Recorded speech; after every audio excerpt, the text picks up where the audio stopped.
The meeting of the Health Subcommittee is called to order.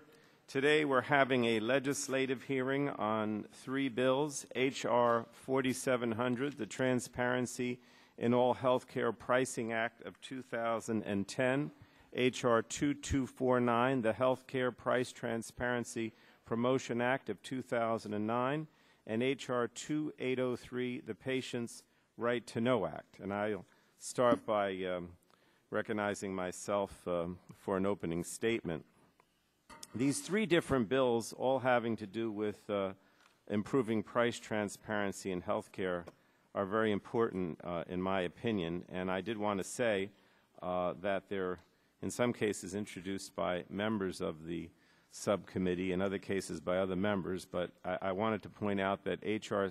4700 is introduced by my good friend from Wisconsin, Representative Steve Kagan, who we're going to hear from shortly. H.R. 2249 is introduced by two of our subcommittee members, Representative Michael Burgess and Jean Green, bipartisan. And H.R. 4803 is introduced by our full committee's ranking member, Mr. Barton, as well as Mr. Burgess, Mr. Green, and Mr. Stupak, again, a bipartisan initiative. Without a doubt, our nation's healthcare system is complicated, and it can be overwhelming to patients at times, especially when they're unable to make informed decisions. Someone once said to me that understanding healthcare is like trying to put together a 1,000-piece jigsaw puzzle of a snowy scene in the dark. And the bills we're hearing about today are trying to shine some light on this confusing picture and to help patients and their providers make better decisions. And so I want to commend the sponsors for their efforts to increase transparency and improve public access to information in the healthcare sector. I believe this is a worthy goal, and if done correctly, has the potential to lead to a more efficient healthcare system. Providing the right information at the right time in the right setting has tremendous power. It can provide equity in our healthcare system, something that I know Mr. Kagan cares deeply about and talks about with great passion, not only today but many times on the floor. It can arm patients and providers with the information they need to make better decisions that will improve quality and achieve better health outcomes. While I think transparency is generally a good thing, as do many of my colleagues, experts have cautioned us to proceed carefully. They have told us that transparency has its limitations, primarily because healthcare markets do not function the same way other markets do. They tell us that purchasing medical treatment is not like going out and buying a new TV or a new car. The most costly healthcare services are often provided in emergency situations or when a patient is unconscious and unable to make decisions about his or her treatment. And most of our healthcare dollars are spent on the chronically ill or towards the end of a patient's life. These types of circumstances can limit the ability of transparency to empower patients, lower costs, and improve efficiency.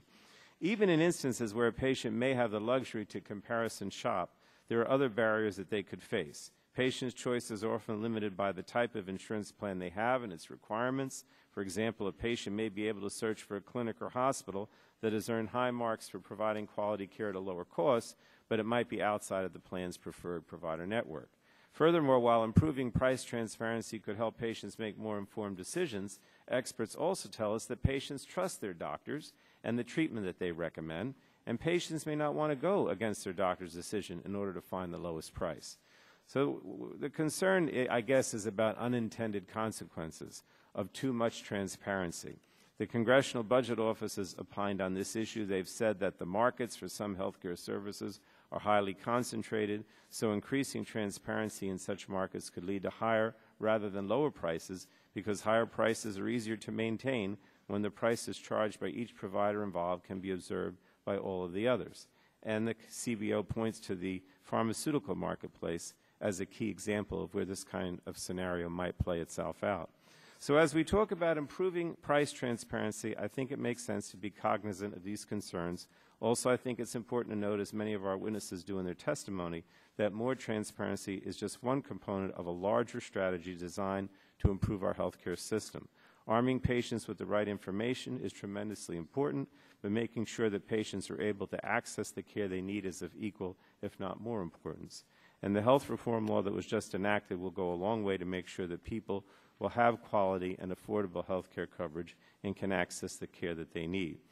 I also wanted to mention about health information technology, because it can play a significant role at building a more efficient healthcare system and it goes hand in hand with the calls for greater transparency. HIT can improve the flow of information between patients and providers.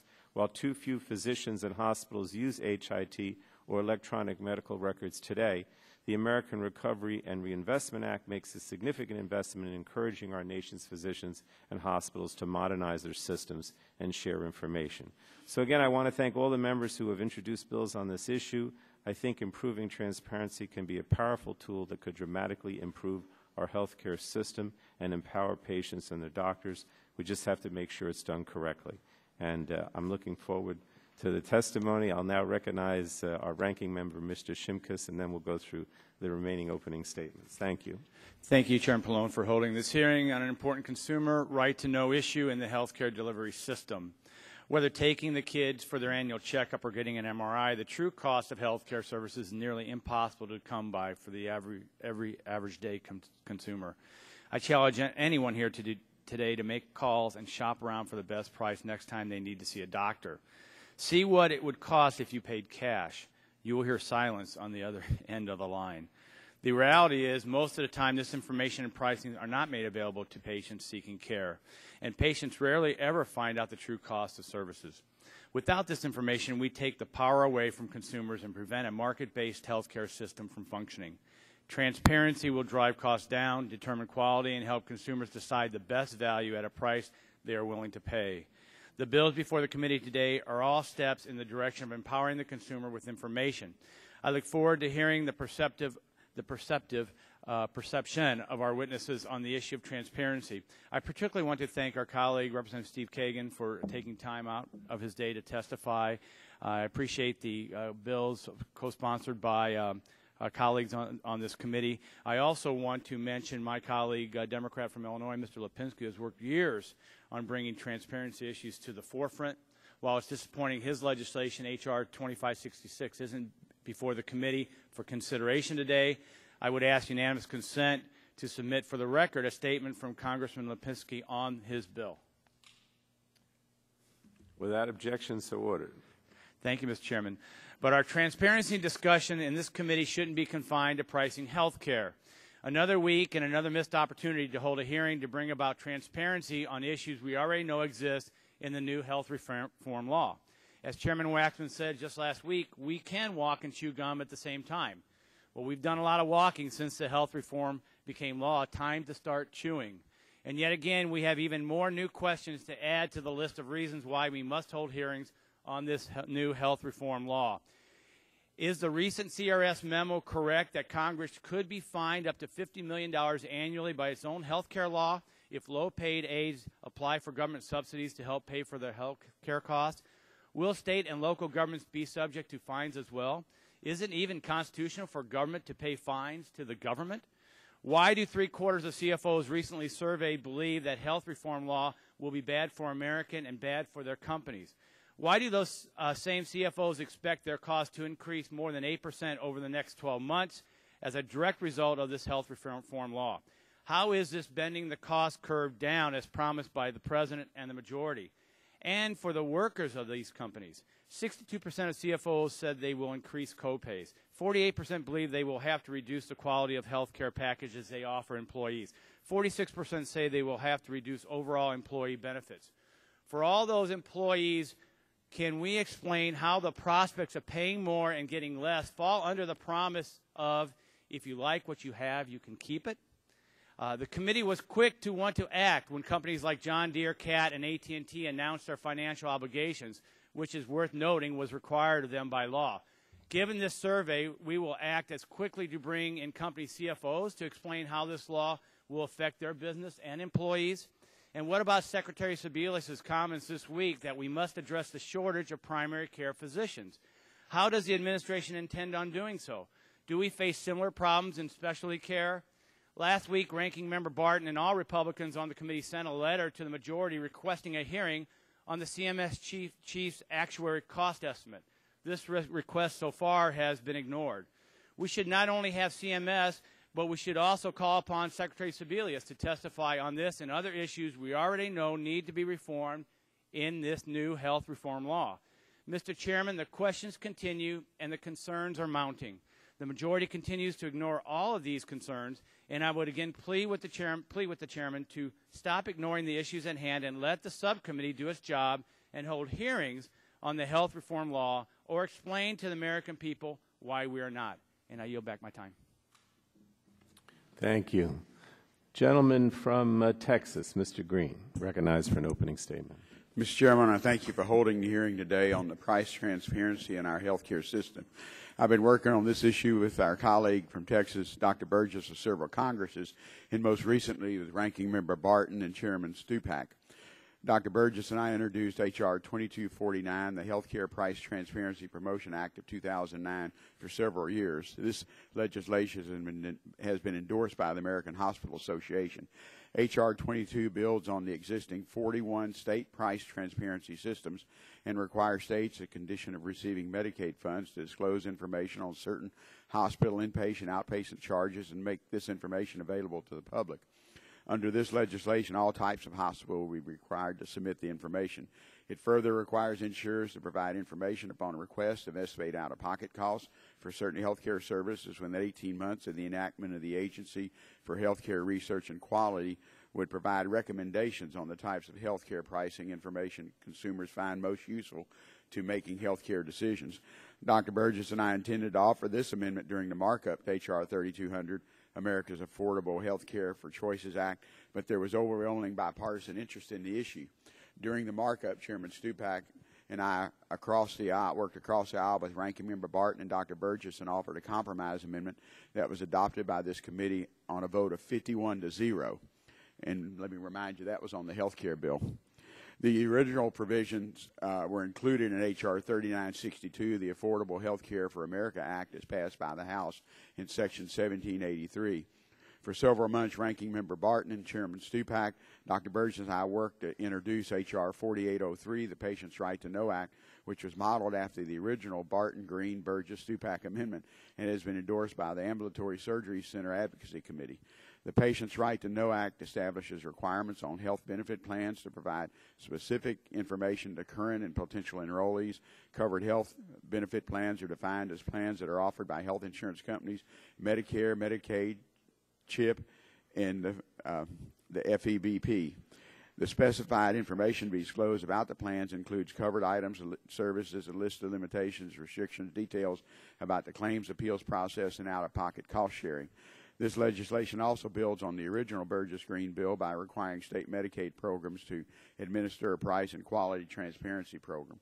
H.R. 4803 also requires that no later than 2 years after enactment, states establish and maintain laws that require disclosure to the public and the Secretary of Health and Human Services of information on prices for and quality of certain services at hospitals and ambulatory centers.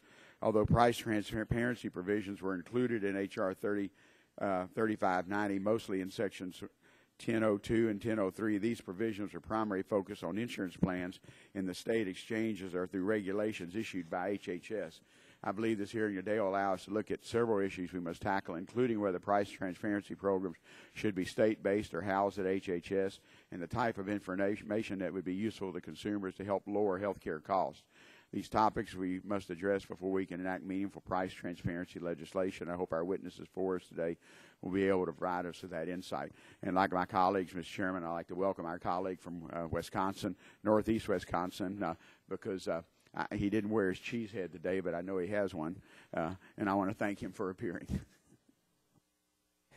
Thank you, Mr. Green. Our ranking member, the gentleman from Texas, Mr. Barton. Thank you, Mr. Chairman. Thank you, Congressman, for participating in this hearing. I basically want to echo most of what, if not all of what, Congressman Green just said. His chronology of the efforts that have been made by himself and Mr. Stupak and Dr. Burgess and myself on this issue are right on the point. As he pointed out, in my opinion, one of the few bright spots in the health care bill that the House passed was the amendment that he and I and Mr. Stupak and Dr. Burgess offered that was accepted, as he said, 51-0. Unfortunately, that was stripped out, or it wasn't included in the bill that came over from the other body. There are some patient transparency provisions in the current health care law. but they primarily apply to individuals who purchase individual coverage.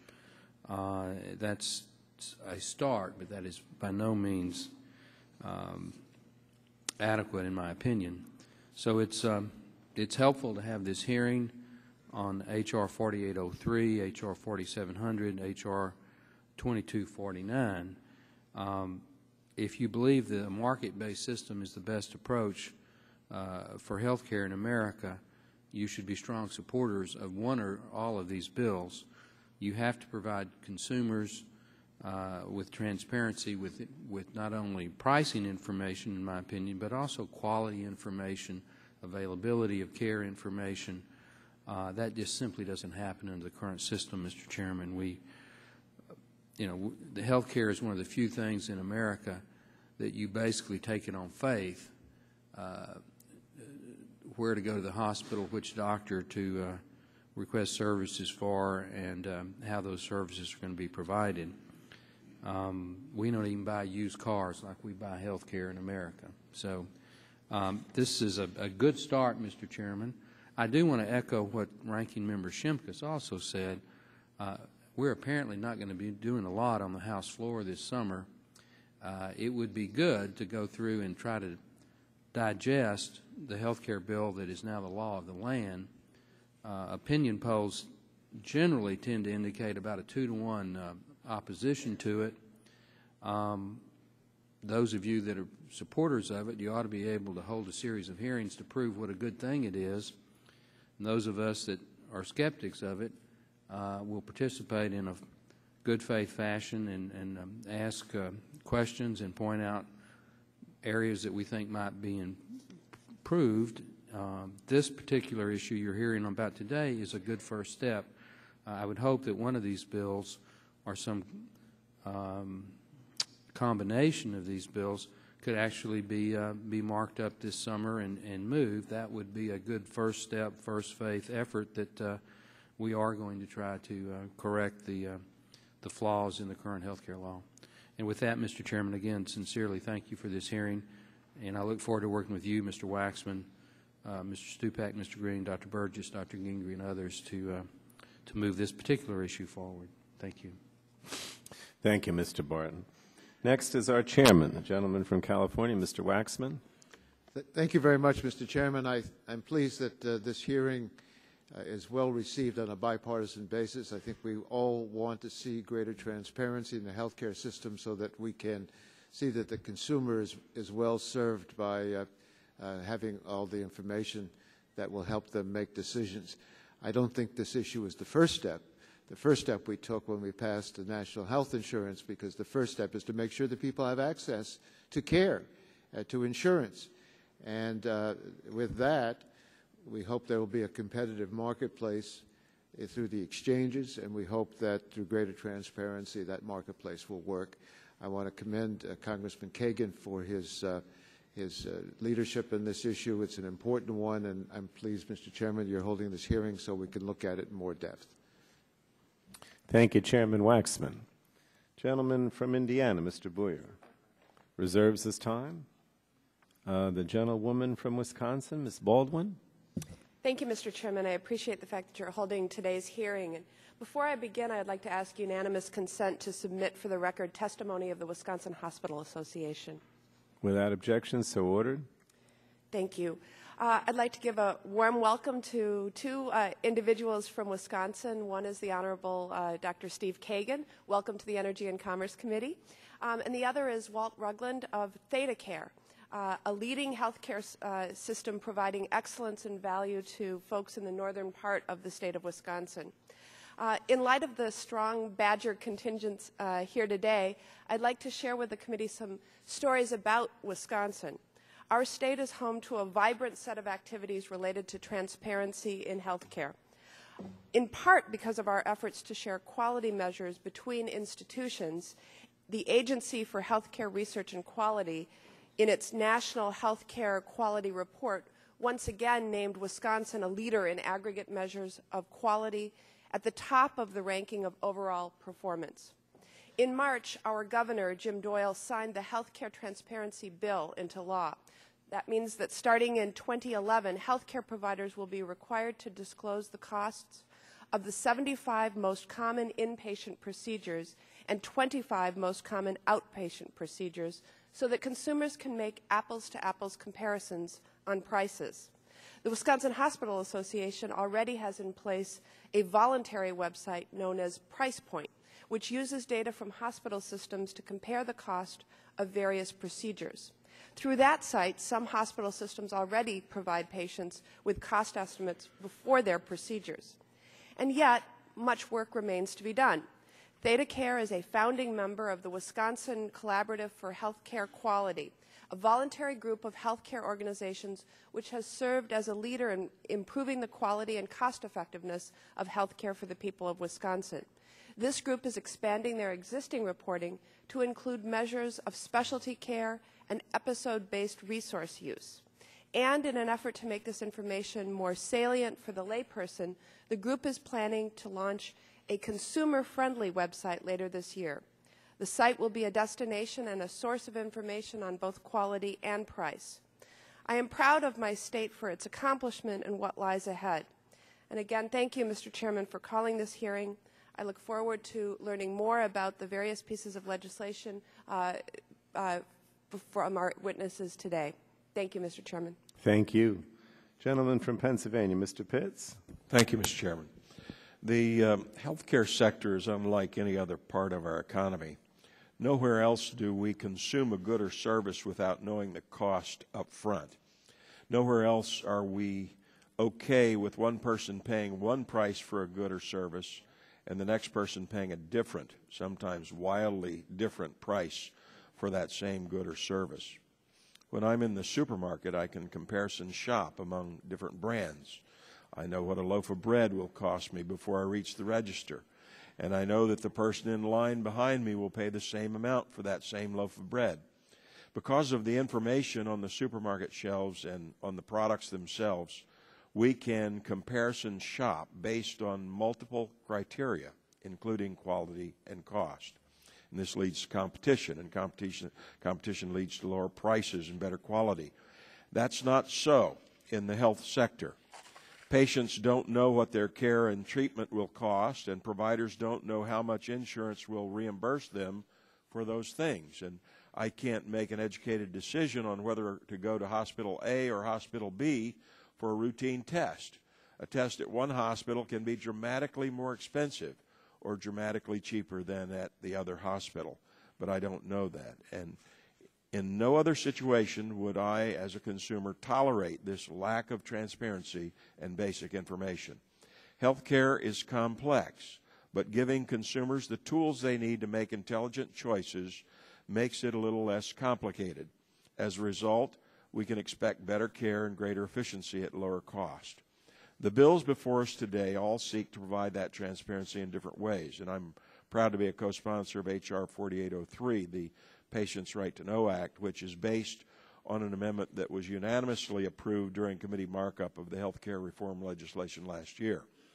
This bill will require health plans, public and private, to provide enrollees with specific information, including what the plan does and does not cover, any limitations or restrictions on coverage, how to appeal a coverage decision, all cost-sharing requirements, the number of participating providers, what the plan spends on administrative cost, how the plan combats waste, fraud, and abuse, and other information.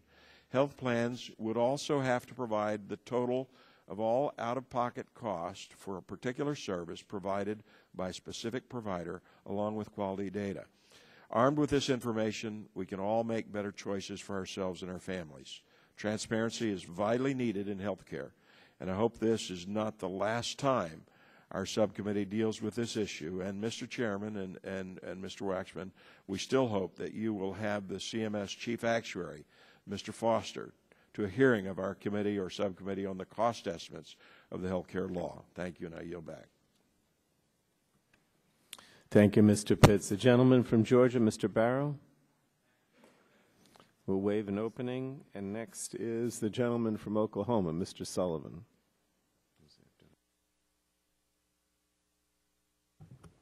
Thank you, Chairman Pallone, and thank you for calling this legislative hearing today to examine several pieces of legislation legislation seeking to improve transparency of health care pricing in the marketplace.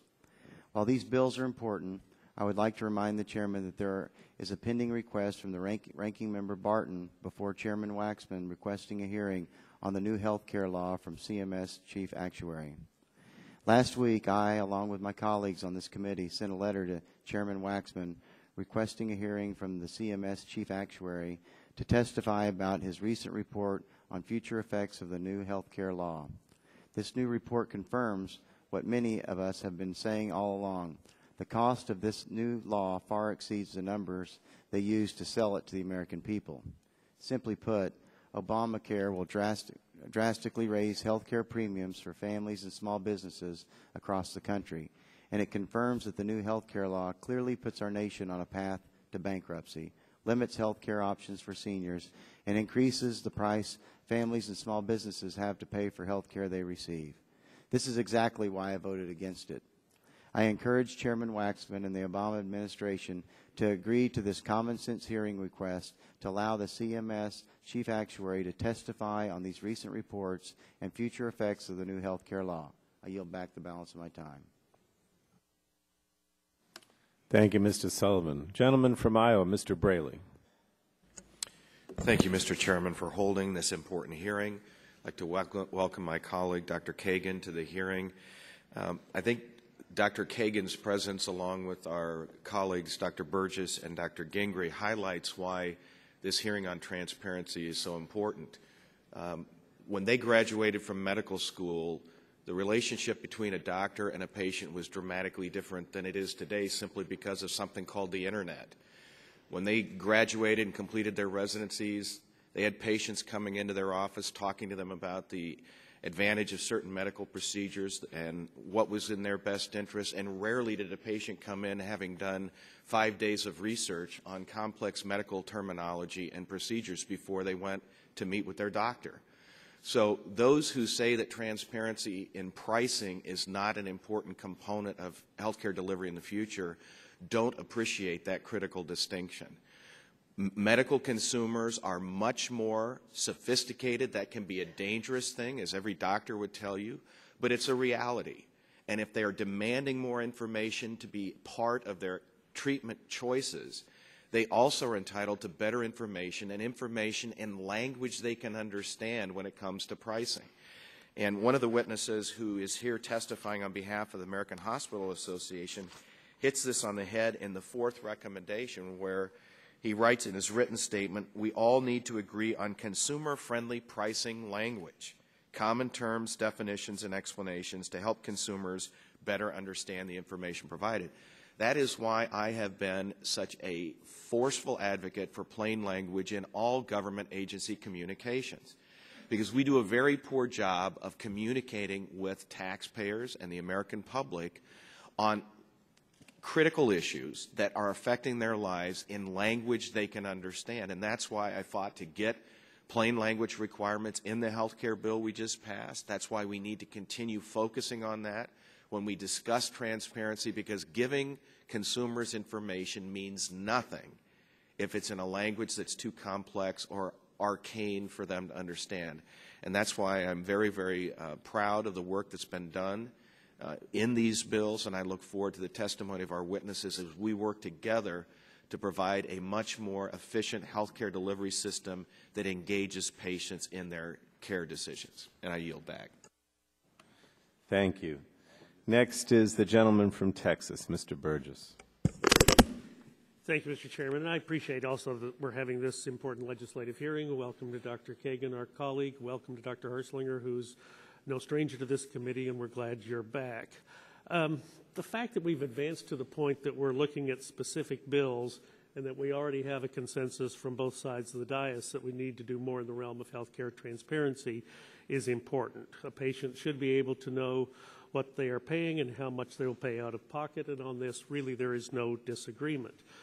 Mr. Chairman, I've been working on this issue ever since I was summoned into the office of former Speaker Denny Hastert, and he charged me with developing legislation on the issue because of then our mutual support for the growing health savings account market.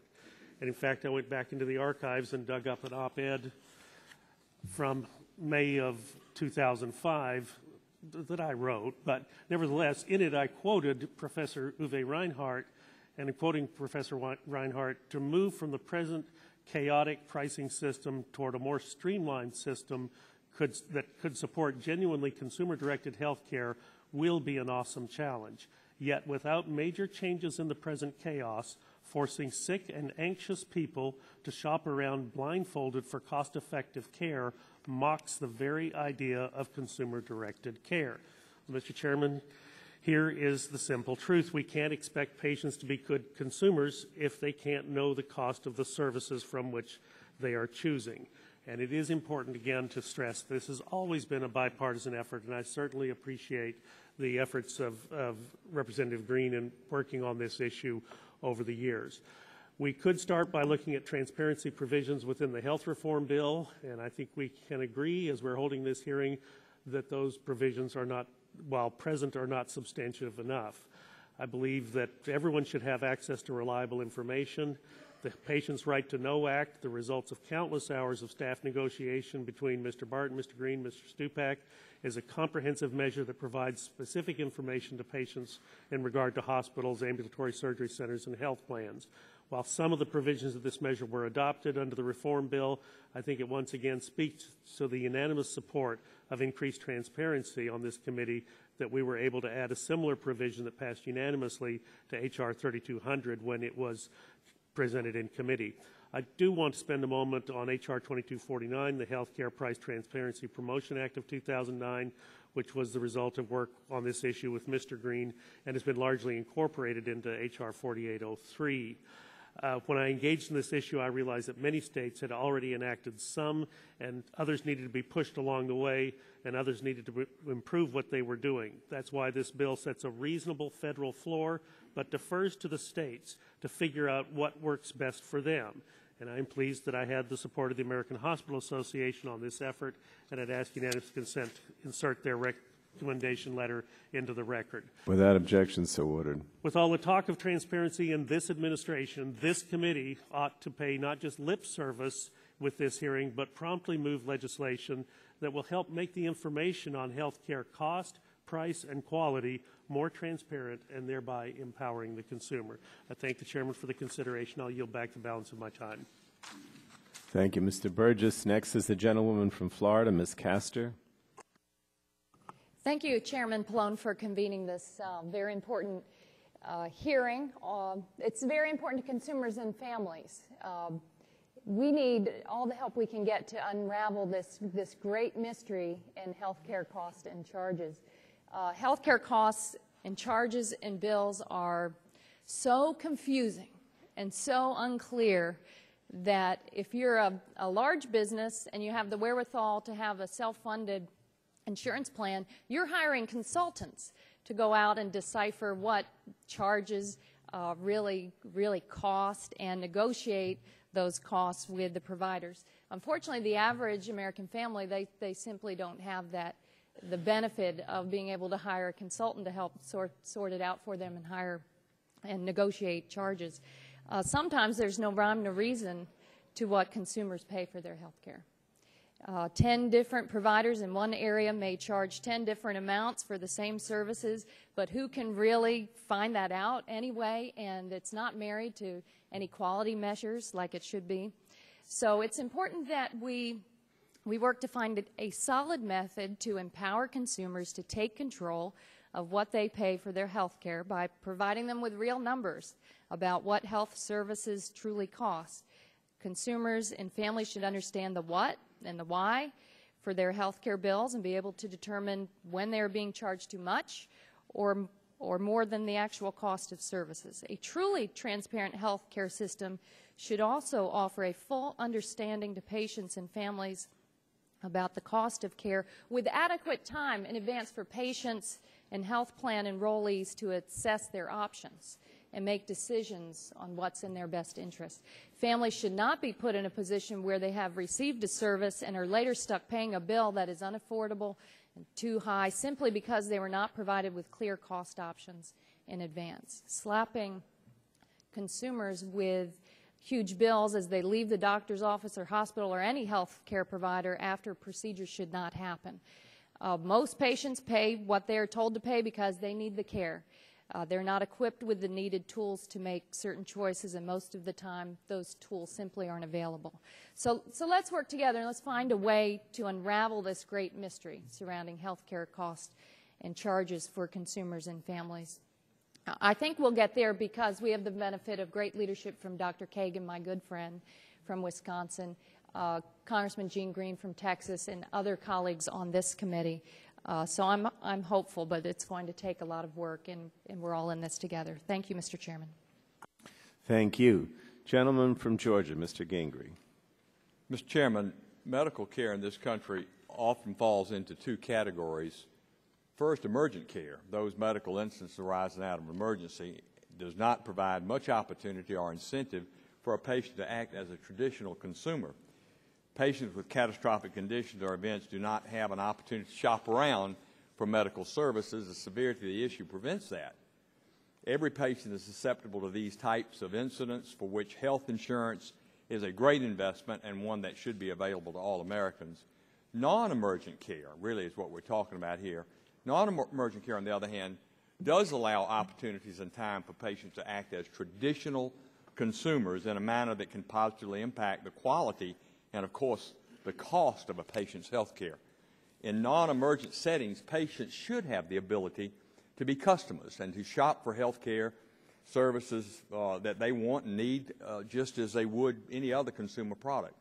This level of interaction between patients and providers, where the patient can access information on available treatments and discuss them with their medical provider, can in many instances create better outcomes, more effective treatments, and, yes, lower cost health care. So fostering this type of consumerism need not be a partisan issue. In fact, we have Democrat and Republican bills that we're going to discuss today. If given the right tools and information, patients can have the freedom to exercise choices within our health care system that do ensure quality, increase access, and allow patients to spend health care dollars wisely, traits that can benefit their pocketbooks while containing national health care expenditures overall. Health savings accounts alone do not define consumerism. They're invaluable tools for patients, but insurance products are merely a means to an end. It's the ability to shop, supported by the necessary information to make informed choices. That's the essence of consumerism, and something that our health care system should continue to support, and I certainly do. However, the benefits of informed providers do not end with the shopping for health care services. Many studies support the fact that an informed patient is more likely to engage his or her provider, and an engaged provider is better able to provide a quality diagnosis that results in fewer complications and a better outcome for their patients. With these thoughts in mind, I look forward to our witnesses today. I'd like to personally welcome my friend and fellow physician, member of Congress, Dr. Steve Kagan, on the first panel. Steve from the 8th District of Wisconsin. Steve, I look forward to your testimony, as I do of the other witnesses. In the interest of full disclosure, I want to tell you that I'm a co-sponsor of the Barton bill, but I've looked very carefully at your bill. I'm looking forward to your testimony. I think there are opportunities to work in a bipartisan way, and hopefully we can get to that point. Mr. Chairman, I'll yield back at this point. Thank you, Mr. Gingrey. Next is the gentlewoman from the Virgin Islands, Ms. Christensen. Thank you, Mr. Chairman, and thank you for holding this hearing. I also want to thank Chairman Barton and our colleagues, Drs. Kagan and Burgess, for their legislative efforts to bolster transparency and health in the healthcare delivery system, and all of the other witnesses today. It's undeniable that far greater transparency in the healthcare system could improve quality and save costs. Studies show that ensuring widespread access to reliable and valid data about the cost and quality differentials of the same services and treatments offered by different providers and entities would really inspire positive changes in those providers and entities that are lagging behind in quality or are charging more for services, and those changes are definitely needed. Of course, transparency would also arm consumers with the information necessary to make informed decisions, which will be extremely important to those more than 32 million Americans who will be leaving the ranks of the uninsured for the first time, and for the first time be faced with those choices and options about their health care. And terms of health equity, I think that improving transparency could also play an important role in our ongoing efforts to achieve health equity, because it would afford better measures to monitor and reduce the cost and quality differentials that not only occur between providers and facilities, but between consumers of different races, ethnicities, and particularly geographic differences across the different, where we know that in poor communities, in those poor zip codes, costs are different. It's clear to me that all of the stakeholders in the healthcare system pay a price for the current absence of transparency.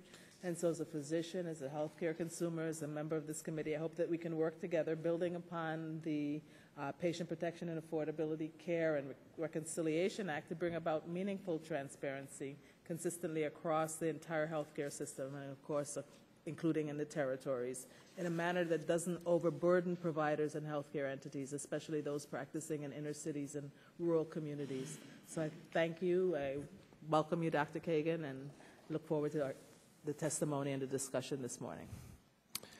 Thank you, Ms. Christensen. Well, we have all these doctors here today. Dr. Christensen, Dr. Burgess, Dr. Gingrey, Dr. Kagan, Dr. Murphy, who's next. I recognize the gentleman from Pennsylvania, Mr. Murphy. Thank you, Mr. Chairman. What? You have an honorary degree? I'll work on my neck later. Good to see you today, Doctor. You know, I was recently shopping for a used car, and I realized I could get a vehicle history report that told me about if the car's been in an accident, been stolen, had flood damage. I could find out if I'm going to pay a fair price for it. I can go to Consumer Reports if I'm buying a new car and get all kinds of information. That information is just a click away. Rarely get information on cost and quality so I can make value comparisons. But can't do that with medicine. Oh, I could look up some reports on doctors, get information of where they went to medical school and other aspects about that. But when you try and track what you actually do with health care, it's a problem. Let's say a nerve in your neck has been pinched. So you call an urgent care center that says, let's do an x-ray. It could cost $60 to $160. Later you find out, well, that x-ray is not going to decide if you've got a slip disc. So someone says, get an MRI. So being price sensitive, you say, let me shop around for the best possible price. But no nurse or doctor is going to tell you how much it's going to cost or where to get the best MRI procedure, and one that's going to get you the right information to go on to the right doctors, or if they have electronic medical records, they can then pass that information on. What if we're talking about something more serious like triple bypass surgery? Chances are pretty good. Patient's going to know next to nothing about the doctor or the facility. You can find better reviews about a blender than you can about a bypass. And you're not even going to know if you're going to get an infection at that hospital. Many people here have heard me say repeatedly that hospital-required infections cost $50 billion, 100,000 lives each year. But even our recently passed $1 trillion health care bill doesn't require hospitals to have a standard public reporting method where we can find out about infection rates in hospitals, even though states that have done that have seen with hospital awareness a great decline in their infection rates. You know, if we really do transparency, and I am all in favor of this, and we need to have price and quality transparency, we would really be making some major changes in quality in healthcare in America. Perhaps for the first time, we'll be making the kind of changes that years and years ago people got from an informal method from the doctor in town, but now the system has grown so big and costs have grown so much, we just can't get that anymore. We absolutely have to have price transparency, but let me add with that, price transparency means nothing without quality transparency, and we need to make sure those are joined together.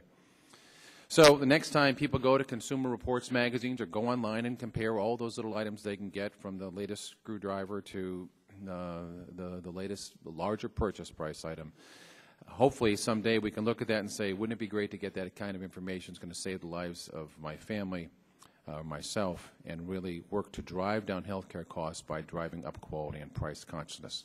And with that in mind, I look forward to hearing some of the insights and testimony as you were before this panel of all these healthcare experts as well. And thank you, Mr. Chairman, for holding this hearing. Thank you. Ms. Sutton, would you like to make an opening statement? Thank you, Mr. Chairman. I would. Recognized for an opening statement.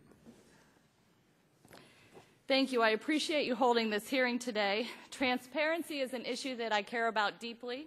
In general, transparency is a critical factor in decision making. Knowing as much information as you can is important, whether you're deciding where to move or what car to buy. that there is not an industry more opaque and less transparent than the healthcare industry. It's not transparent from a number of perspectives, from the price of health insurance policies to the cost of procedures. Most doctors and hospitals are hard-pressed to come up with an answer when patients ask how much something costs. And the people who have the hardest time in this system are the people who are their own advocates, patients. Patients with no insurance or high-deductible health insurance plans, and small businesses who are attempting to purchase health insurance for their employees. While transparency in healthcare pricing is an admirable goal, it's not the panacea to our healthcare problems, because if you can't afford health insurance and healthcare, you can't afford it, no matter how transparent the price might be. And unlike other markets, the healthcare market does not always respond to transparency. No one who is in a car accident is asking the ambulance driver what the cost of ER services is in one hospital as compared to another hospital. But there are some instances where the healthcare market can respond to price transparency in determining which insurance company provides the most medical care per dollar spent, or where a patient is looking for a healthcare provider for a non-emergency procedure like a colonoscopy. I look forward to hearing about what we can do to enhance the transparency provisions that are already in healthcare reform and to ensure that Americans are given every opportunity to have quality and affordable healthcare. I thank you, and I yield back the balance of my time. Thank you. I believe that concludes our opening statements, and so we'll now move to our first panel, our only witness, and that's the Honorable Steve Kagan, the gentleman from Wisconsin and the sponsor of H.R. 4700, the first bill on our agenda. I just want to thank him. He, as you know, is a physician. He has been very aggressive in pushing this transparency issue, both with me and other members. To his credit, we all think it's a very important issue, but I think that without his pushing us, we wouldn't probably be here today. So thank you, Congressman Kagan. You recognize. Thank you, Mr. Chairman. I couldn't agree with you more about your opening remarks about why we're here. Thank you for holding this meeting. Thank you to Chairman Shimkus, Ranking Member Shimkus, and Chairman Emeritus Dingell, who could not be here this morning. Thank you to all members of this subcommittee for joining us in this very constructive conversation about transforming our healthcare system and creating a very competitive medical marketplace. I am Steve Kagan. I've lived in Northeast Wisconsin for my entire life. And before becoming a member of Congress, I practiced in a privately owned and operated medical clinic throughout Northeast Wisconsin. I've also served in VA hospitals for 3 decades, so I understand both a government-run situation and a private system. Today you're going to hear testimony from a number of expert witnesses on the importance of establishing a transparent medical marketplace to help to guarantee the highest quality care becomes available to everyone at the lowest possible price. We're very fortunate in Wisconsin to be leaders in health care, making progress in guaranteeing that there is quality measurement, not just within the hospital institution itself, but also on the Internet, as you'll hear from the CEO of Theta Care Center for Healthcare Value, Walt Rugland. As every member of this subcommittee already knows, health care in America is upside down. When someone with no insurance gets sick and goes to the hospital gives you the big bill. But if someone else goes to the hospital and has insurance, they get a discount. Health care is upside down. This takes place each and every day in my district and every district of the members of this committee and the members of every one in the House. While the passage of our nation's health care security law earlier this year will help to guarantee that no citizen will lose their home or go broke just because they become sick, it needs to take another step and to guarantee that everyone can see the price of everything they're buying at all times, most especially beforehand. Competition is a good thing. Indeed, it's an essential element of capitalism. And when there's a level playing field, competition will drive quality up and prices down. Everyone knows that the listed prices for medical services are meaningless, for the real price is being hidden.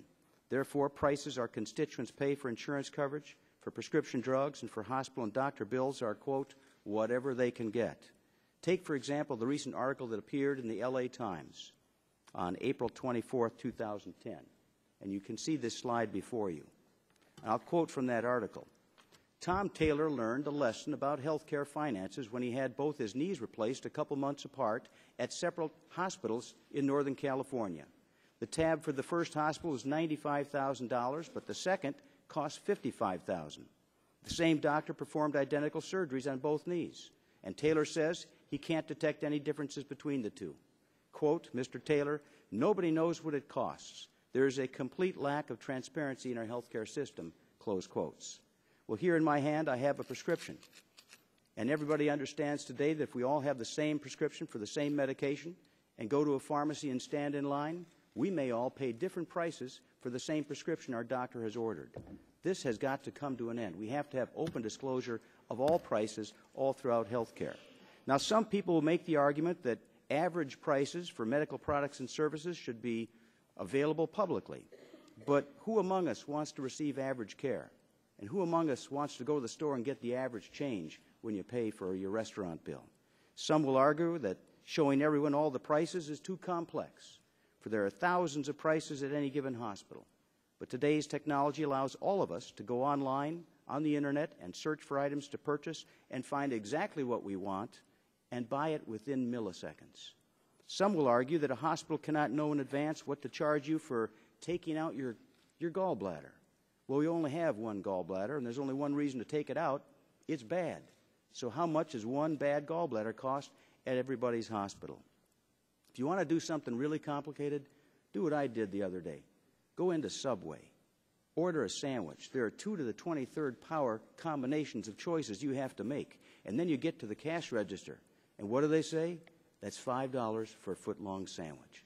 If the owners of Subway can figure out how to lump things together and make a living, maybe we ought to have that same lumping idea in healthcare. In restaurants and in hospitals, lumping makes more sense than splitting. We've made great progress together this year, and as I heard from all of you in your opening statements, you're in a very cooperative and bipartisan manner right now, and I appreciate that. But we have to take the next step together. When enacted, the Transparency in All Healthcare Pricing Act of 2010 will guarantee that any individual or business entity that offers healthcare products or services for sale to the public must at all times openly disclose all of their prices, including on the Internet. And doing so will help to establish a very competitive medical marketplace, allow families to find the essential information necessary to make their healthcare decisions based upon the quality, the price, and the services being available not only in their hometown, but across the nation. We all believe in transparency, and so does President Obama when he said, quote, transparency promotes accountability, close quotes. Without transparency in all healthcare pricing, there will continue to be opportunities for fraud and market manipulation, much like occurred on Wall Street in the financial meltdown. We can fix our healthcare system and improve on what we already have done by working together. So let's create a competitive medical marketplace where all the prices we pay are always openly disclosed, including on the Internet. Thank you, Mr. Chairman, for holding this important hearing, and I very much look forward to the testimony of Walt Rugland, who has not only devised a way of taking care of patients in a more economical fashion by lowering the overhead at his hospital, but has also increased the quality with 0 medication errors in an entire year. It's not a theoretical process. They've actually done it in Appleton, Wisconsin. I thank you and yield back the additional minute I took from you. Thank you, Congressman Kagan. You know, our policy is not to ask questions of members. Even though we love you dearly, we're not going to ask you any questions. So thank you very much, and thank you for also, you know, bringing some of the witnesses today and talking about the witnesses as well. So we're going to move to the second panel. Would the members of this second panel please come forward? We'll put the names up so you know where to sit.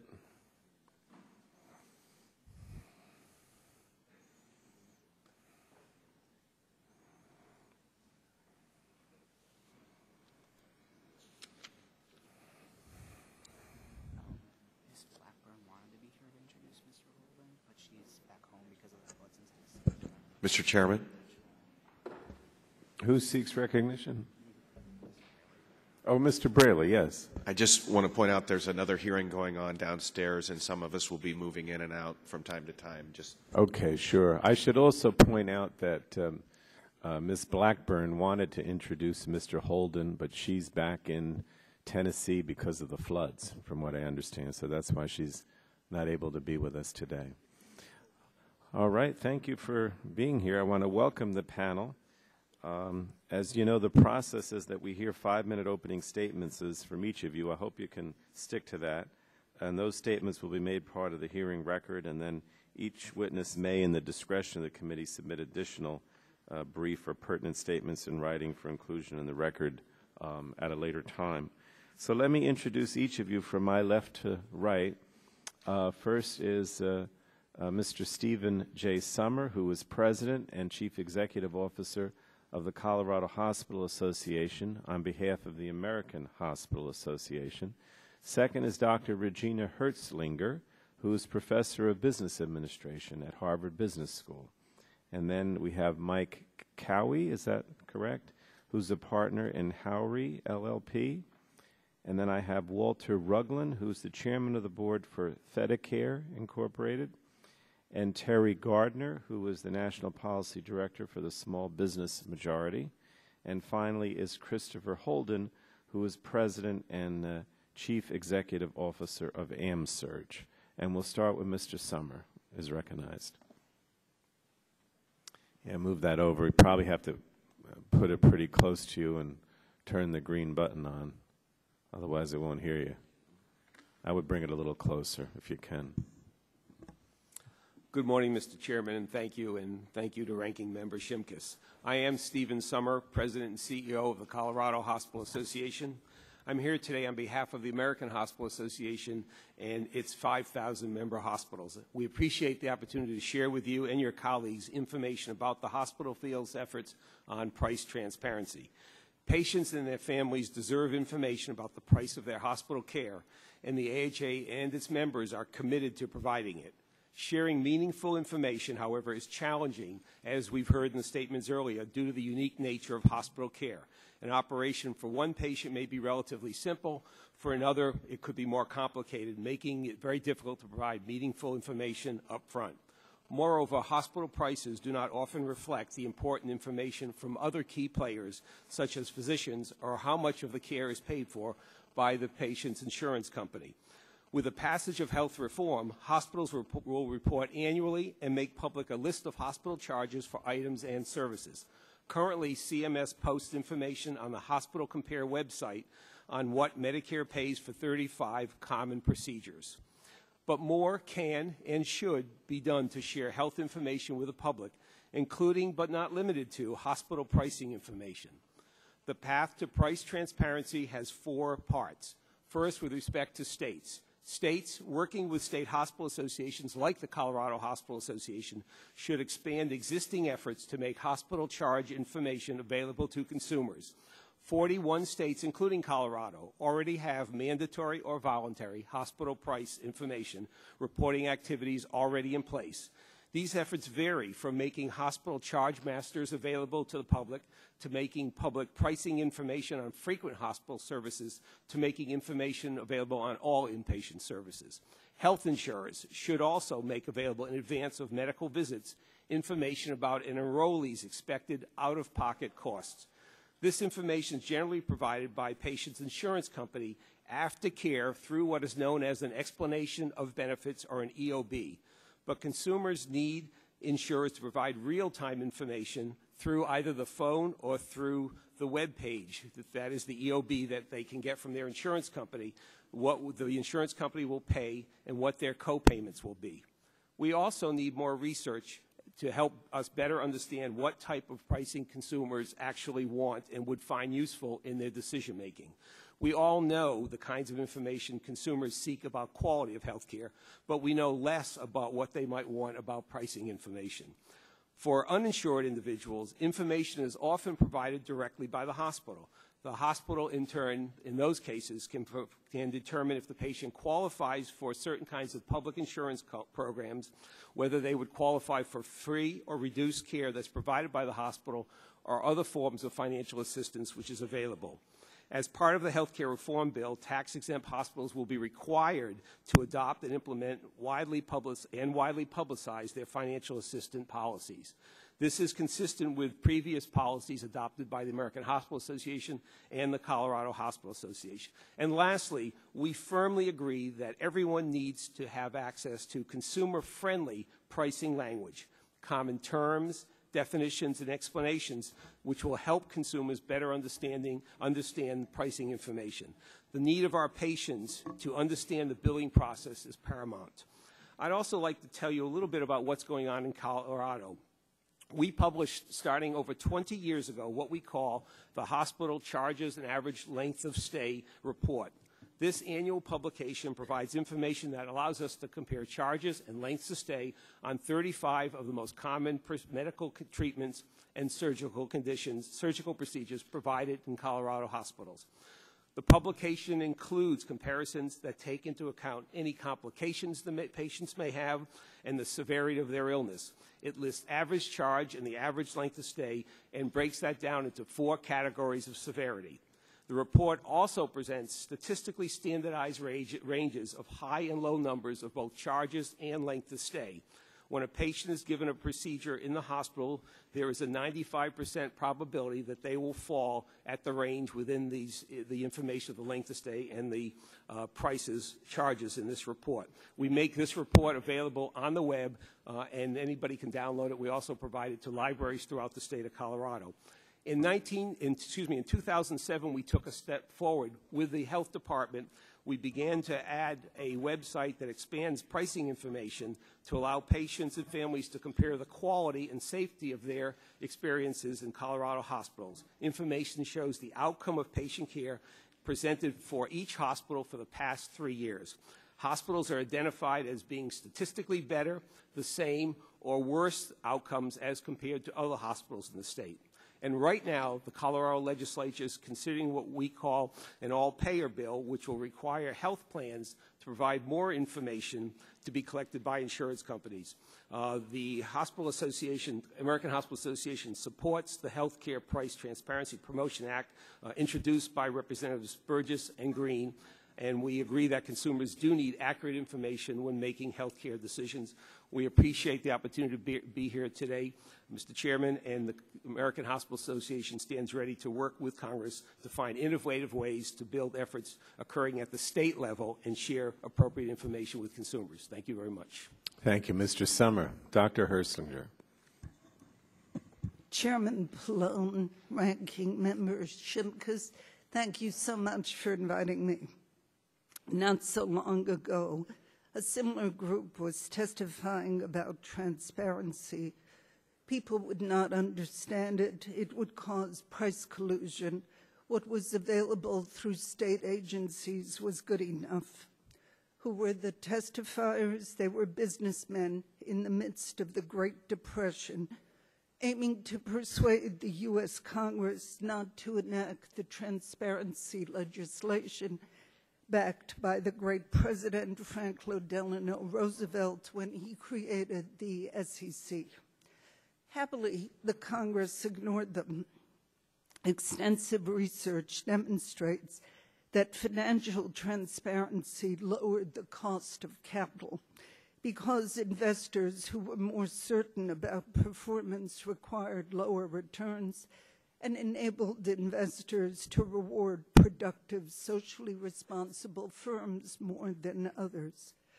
We now stand at a similar moment. Transparency about the quality and cost of health insurers and medical care providers is essential not only for the 34 million who will newly shop for plans under the health reform legislation, but for the rest of us too. Essential but not available. Transparency could not only help people, but could also control the healthcare costs, which are now ruining our wonderful economy by revealing which insurance companies and policies provide the most medical care benefits and best outcomes per dollar, which ones offer the best doctors and hospitals, and which ones hassle sick people the least. In healthcare, as elsewhere in the economy, the best providers are frequently the lower cost ones. Finally, if medical care providers were required to post their prices for the uninsured, competition would likely follow. Some medical bankruptcies, 1/4 of which are incurred by the uninsured, could be avoided if uninsured people could compare the prices and quality for their medical care. Yet, despite healthcare transparency's many benefits, we have virtually none of it. Transparency sites maintained by states' governments, with the notable exception of Wisconsin and some other states and private firms, contain sparse, frequently outdated information. Can transparency be obtained through voluntary efforts? Obviously not. Few healthcare participants have willingly offered disclosure. Instead, many stakeholders raise objections, including the allegations that consumers lack interest, lack ability, that transparency's costs will exceed its benefits, and that the measurement of quality is infeasible. But the Congressional Research Service has decided that the many benefits of transparency trumps its costs.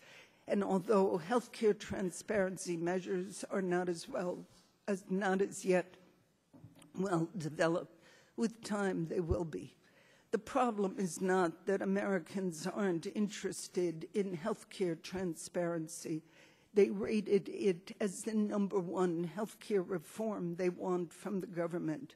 Nor is it that they cannot wend their way through information. Google and Consumer Reports are there to help them do it. The problem is that Americans still lack the healthcare transparency they need. Passage of the legislations being discussed today will help assure they get it. Thank you. Thank you, Dr. Herslinger. Mr. Cowie? Thank you for the invitation. Oh, you've got to move that closer. And is it on? You got to turn the green button on, green light. Thank you for the invitation. My name is Mike Cowie. I formerly served in leadership positions at the Federal Trade Commission. At the FTC, I supervised antitrust investigations in healthcare. So my testimony today is based on the perspective of antitrust. In antitrust investigations, a major objective of the FTC is to protect consumers from collusion, where competitors increase and harmonize their pricing. FTC attorneys and economists follow guidelines to determine whether particular industries are susceptible to collusion. One of the key factors is whether pricing terms are available and known among competitors. Collusion among competitors to raise prices is more likely in industries where pricing terms are known. The FTC has opposed regulation requiring public posting of pricing terms, and this FTC practice has cut across administrations. An example was a state law requiring liquor wholesalers to file price lists with a state beverage control agency. The FTC opposed that policy, expressing concern that the availability of comprehensive price information tends to make it easier for industry members to coordinate pricing. That was in distilled spirits. The FTC has raised the same concerns in pharmaceutical pricing. The FTC staff has opposed state legislation requiring PBMs, or pharmacy benefit managers, to publish price discounts or price rebates received from manufacturers. The FTC warned that the public posting of precise details of rebates would make tacit collusion more feasible. The FTC has not stood alone on this policy. The Department of Justice and the CBO have opposed regulation requiring public filing or Internet posting of price terms. For example, the CBO opposed a proposed policy to force Medicare drug plans to post data on price rebates negotiated from manufacturers. Like the FTC, the CBO expressed concern that manufacturers would probably reduce their largest rebates. The views of the CBO, Justice Department, and FTC are built on a wealth of empirical economic research. Economic studies have found that a mandatory publication of pricing term often leads to higher prices for consumers. For example, in the 1980s, the Federal Communications Commission required the long-distance phone carriers, companies like AT&T, Sprint, and MCI, to file publicly the rates they charge businesses for long-distance phone services. Eventually, economists and policymakers found that this led to higher prices and price stabilization. In coming years, more Americans will have health insurance coverage, including prescription drug coverage. Fewer will be paying retail or list prices. The role of well-informed, large and sophisticated purchasers, such as PBMs or health plans, will grow. Key pricing terms will be the product of head-to-head negotiations between drug manufacturers and PBMs. These pricing terms should continue to be set through the negotiation process, not through public or internet postings.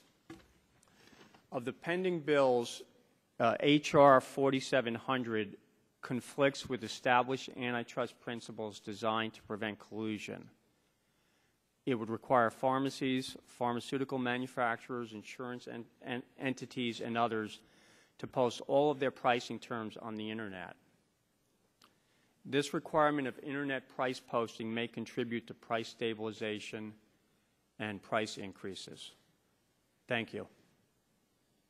Thank you, Mr. Cowley. Mr. Rugland, we have to move that mic over closer to you. Thank you and good morning. My name is Walter Rugland, and I'm the non-executive volunteer chairman of ThedaCare, which is a 4-hospital community-owned health system in Congressman Kagan and Petrie's districts in Wisconsin. And prior to retirement, I served as executive vice president of Thrivent Financial for Lutherans. And before that, I practiced nearly 25 years as a consulting actuary with Milliman.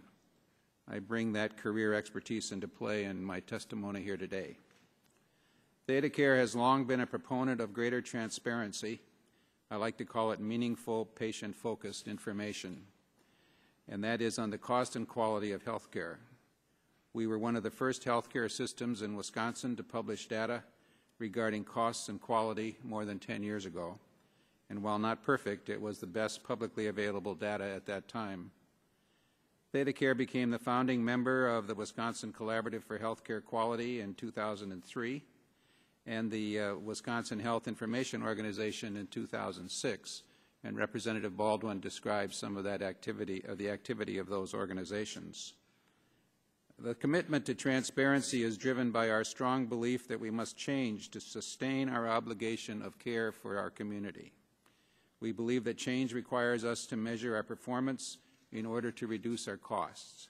Interestingly, when we thoughtfully changed to reduce our costs, our quality outcomes improved as well.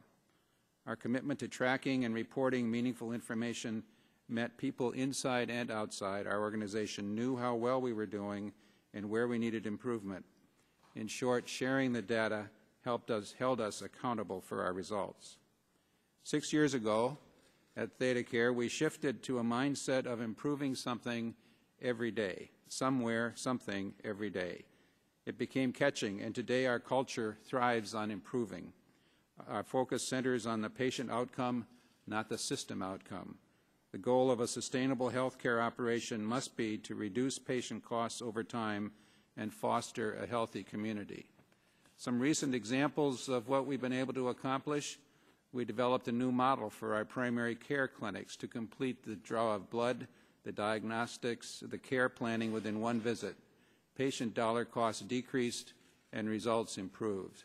We used a similar approach to revolutionize our hospital design. Using a new model, we've eliminated errors during admission, medication reconciliation. We reduced our average length of hospital stay and reduced overall costs by more than $2,000 per case compared to our traditional inpatient units. These and other continuous improvement efforts have earned us national recognition, and we believe our success demonstrates the benefits of meaningful transparency. In truth, exposure drives improvement, and in Wisconsin, the exposure of cost and patient outcomes has played a key role in moving healthcare toward better patient value. It's one of the reasons that the Agency for Healthcare Research and Quality now ranks us as #1. And next week, Carolyn Clancy from that agency will visit our state to see this firsthand. We believe health providers need to move toward transparency. We cannot continue to accept the myth that prices don't vary between providers, facilities, or regions. Many who study healthcare costs report that costs are nearly 100% redundant, and our experience shows that exposure drives efficiency and thoughtful cultural change that produces better outcomes. One of our challenges in creating meaningful information was the lack of common performance measures that would allow for comparison. Data must be patient-centered, understandable in order to force providers to change and to better inform patients. And in Wisconsin, we believe we fixed that problem. Now it's time to address the same issues nationally. Without meaningful information, patients cannot make informed decisions. People make purchasing decisions for everything from banking to refrigerators based on cost and quality, but that's not how it currently works in healthcare, as we've discussed today. They don't have access to useful and reliable information, and we think that can be attained. If prospective patients knew how many medication errors a hospital made, for example, they might change where they go. And with meaningful information on healthcare cost and quality, patients would vote with their feet. Choosing providers that deliver the best value as insurance deductibles and coinsurance increase will be the case in the future. The patient's vote is more and more important. In Wisconsin, we report on a full range of costs of care. The most meaningful cost data is fully loaded or all in, the cost of a procedure or health service. Wisconsin has provided this on a retrospective basis with aggregate results by provider, institution, or group. Interestingly, when we match the cost to outcomes, we see that poor quality care costs more than high quality care. To break the cycle of waste and inefficiency, we must set the stage to provide meaningful information about a patient's expected costs. Our experience securing support for price and transparency legislation in Wisconsin underscores this as not a simple process. It's going to take a lot of work. We stand ready to serve and help in any way we can. Thank you. Thank you, Mr. Rugland. Mr. Gardner? Thank you, Mr. Chairman, and thank you for the invitation to be here. My name is Terry Gardner.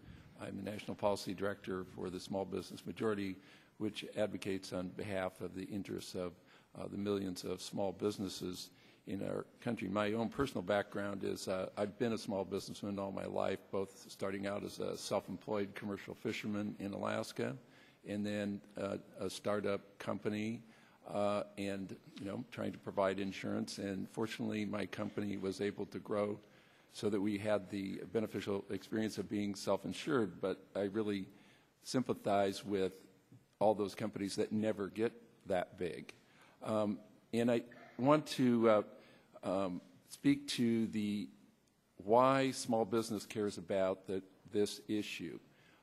First of all, there's 22 million self-employed entrepreneurs in this country. They're basically in the very same boat as individuals and consumers that we all talk about, except that they actually have to go buy their insurance in the individual market and try to navigate and make all these decisions, both whether it's buying their insurance policy or navigating for them and their family the healthcare system. So we need to remember there's 22 million self-employed that these issues apply to. And then when we move up into the 6 million small businesses between 1 and 100 employees, the vast majority of them, 80% of them, have under 10 employees. You don't have an HR director or a CFO researching all these benefits, negotiating insurance. And at the same time, and you're in a small business, your employees come to you. They're working, that's their job, and they put everything into their job, and they get their insurance through you. You're paying on average 75% as an employer. They're paying 25%, and they come to you for help trying to figure out what's going on, how does the system work, why wasn't this reimbursed, what should they do? They turn to you. A lot of these are family and friends. They're people you know. It's not like you're in a big organization where, you don't know people and you don't know their problems. So this is all very real for the small business out there. And we've got 43 million people working at those small businesses, between 1 and 100, combined with the 22 million self-employed. So this is a big problem. And I think from a business owner standpoint, I think my own in the seafood industry, this is, you know, it's hard to understand this, why this would be so burdensome. I think everybody would like to have a monopoly and on all that. That's great. But most people in business function in a competitive world. In the seafood world, we as processors would buy seafood from small business owners, fishermen. And that is a very transparent price. You can go on the internet and find out what the fish are sold. A lot of the fish is sold on auction, and some of it's not. It's by negotiation. But that information, you could go on the internet and find out all over the world what fishermen are selling prices, their fish as small business owners to processors. At the same time, there's wholesale auctions, and there's pricing information about that. And the world doesn't come to an end. And you know, if they need to, I guess there would be an antitrust investigation. But the world goes on, and I know in our own industry we would have to make reports on wholesale prices and all of this to government entities. You see this in agriculture, and it works fine. You know, it creates a competitive, dynamic market. Now, individually, people would, as business owners, like to not have to do more reporting on pricing and all of that, but it's not going to come to an end. It actually makes for a healthy market. And it is fundamentally, this is what healthcare is all about from a small business point of view. It's about the cost. That's what's killing small business. And we see the health insurance exchanges as a great reform going forward, but we need to combine this with this transparency of pricing if we really want to have these exchanges that 50 states are going to set up.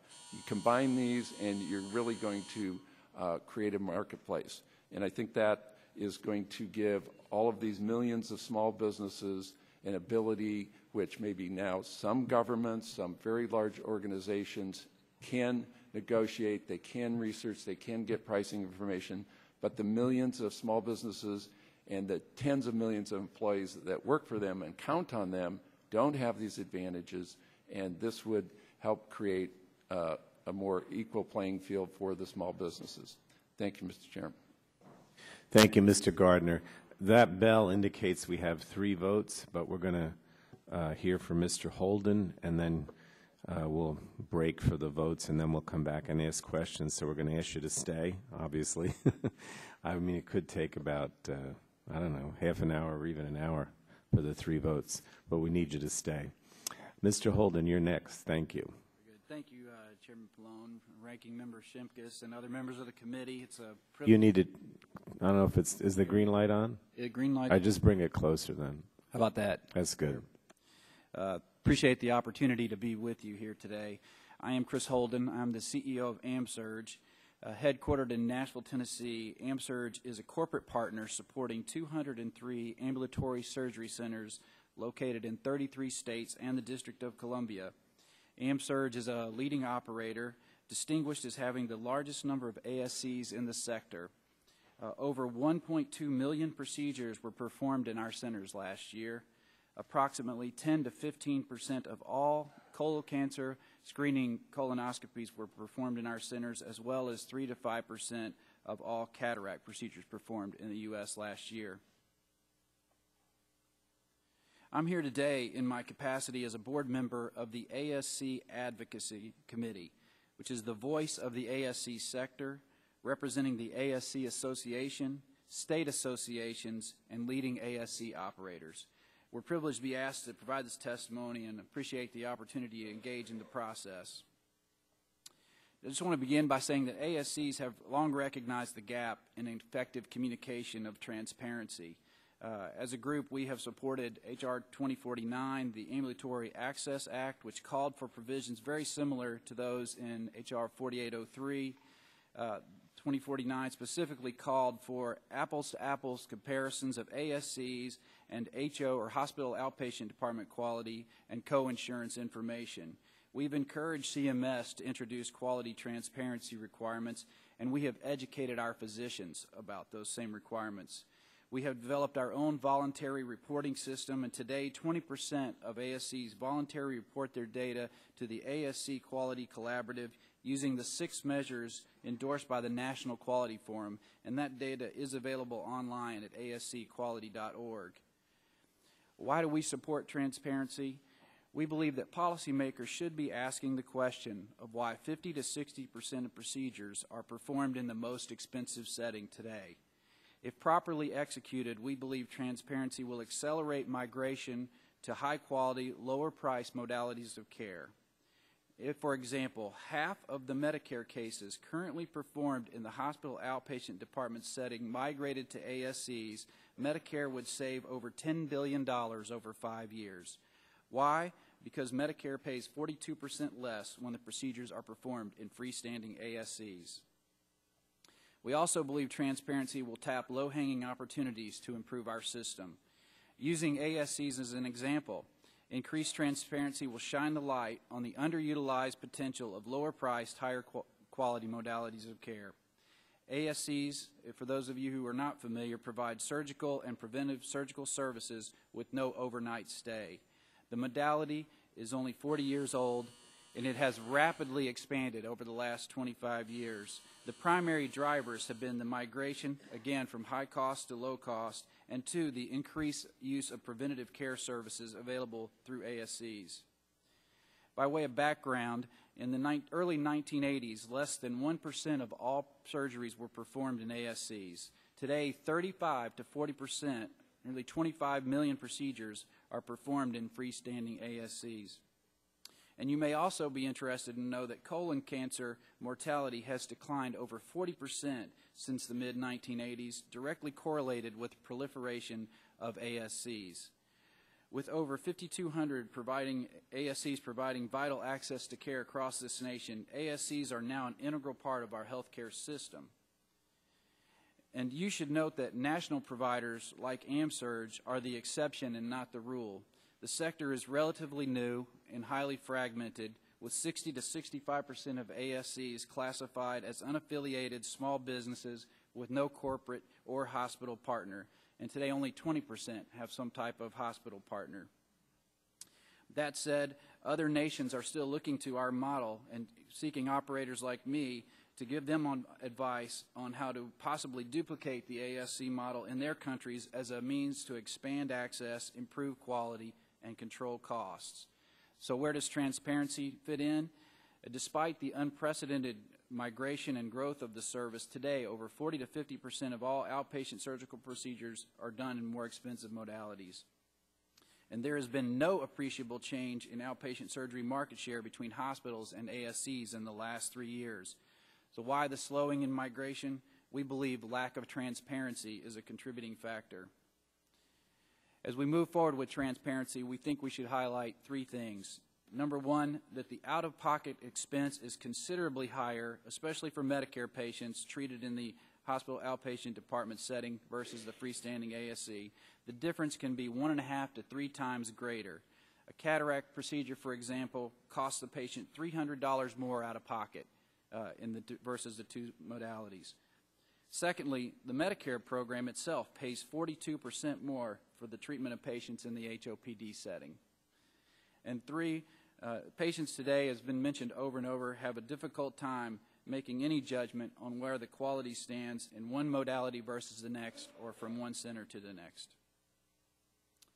As part of our next steps as a group, the ASC Advocacy Committee is supporting the Patient's Right to Know Act, H.R. 4803. And with Mr. that, Holt, and I don't know if you're almost done, but you are? I am. Because you're almost a minute over. Okay. With that, I'll just end and say thank you again for this opportunity. Thanks for the cue. I apologize. We have, I think there's only 6 minutes left, so I think we're going to break here. I don't know, it could be half an hour probably at the most, so maybe the best thing is if you want to get some lunch and come back, or I don't know if you have enough time. But we do want you to stay, obviously, and thank you all for your testimony, and we'll anticipate the questions. So the subcommittee is in recess.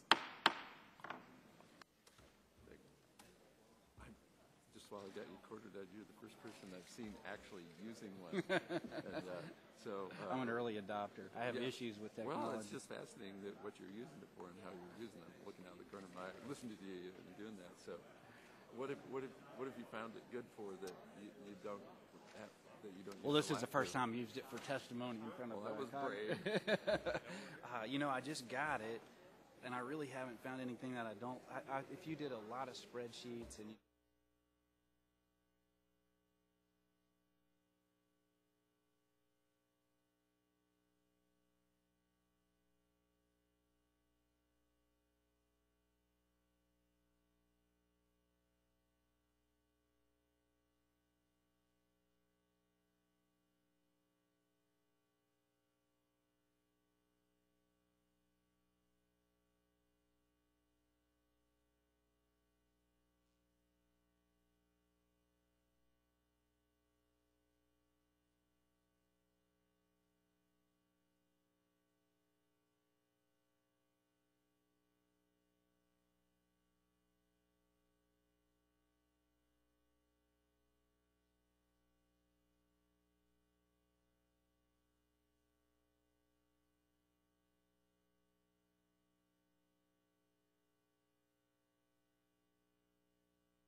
The Health Subcommittee will reconvene, and we left off by having all of our witnesses make their opening statements, and now we'll go to questions, starting with myself. I'll recognize myself for 5 minutes, and I wanted to start with Mr. Cowie, because I noted with interest your comment that price transparency in certain instances could lead to higher, not lower prices for services. Many of us have long supported price transparency in the belief that this transparency would move the market towards lower prices.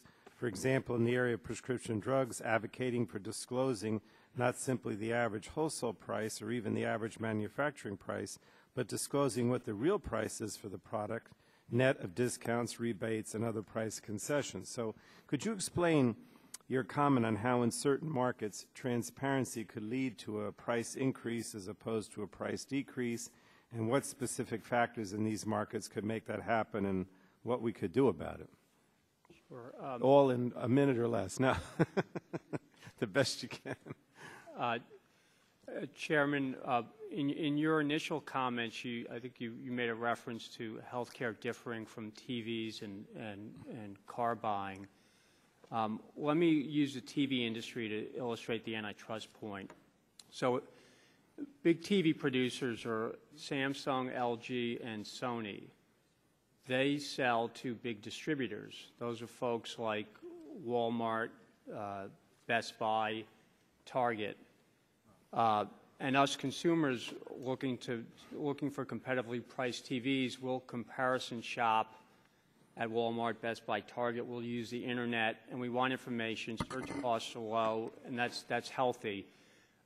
But if transparency is the goal, if that's the goal, then what you might recommend is Samsung, LG, Sony publicly disclose the pricing they have in deals with the big distributors like Walmart, Best Buy, and Target.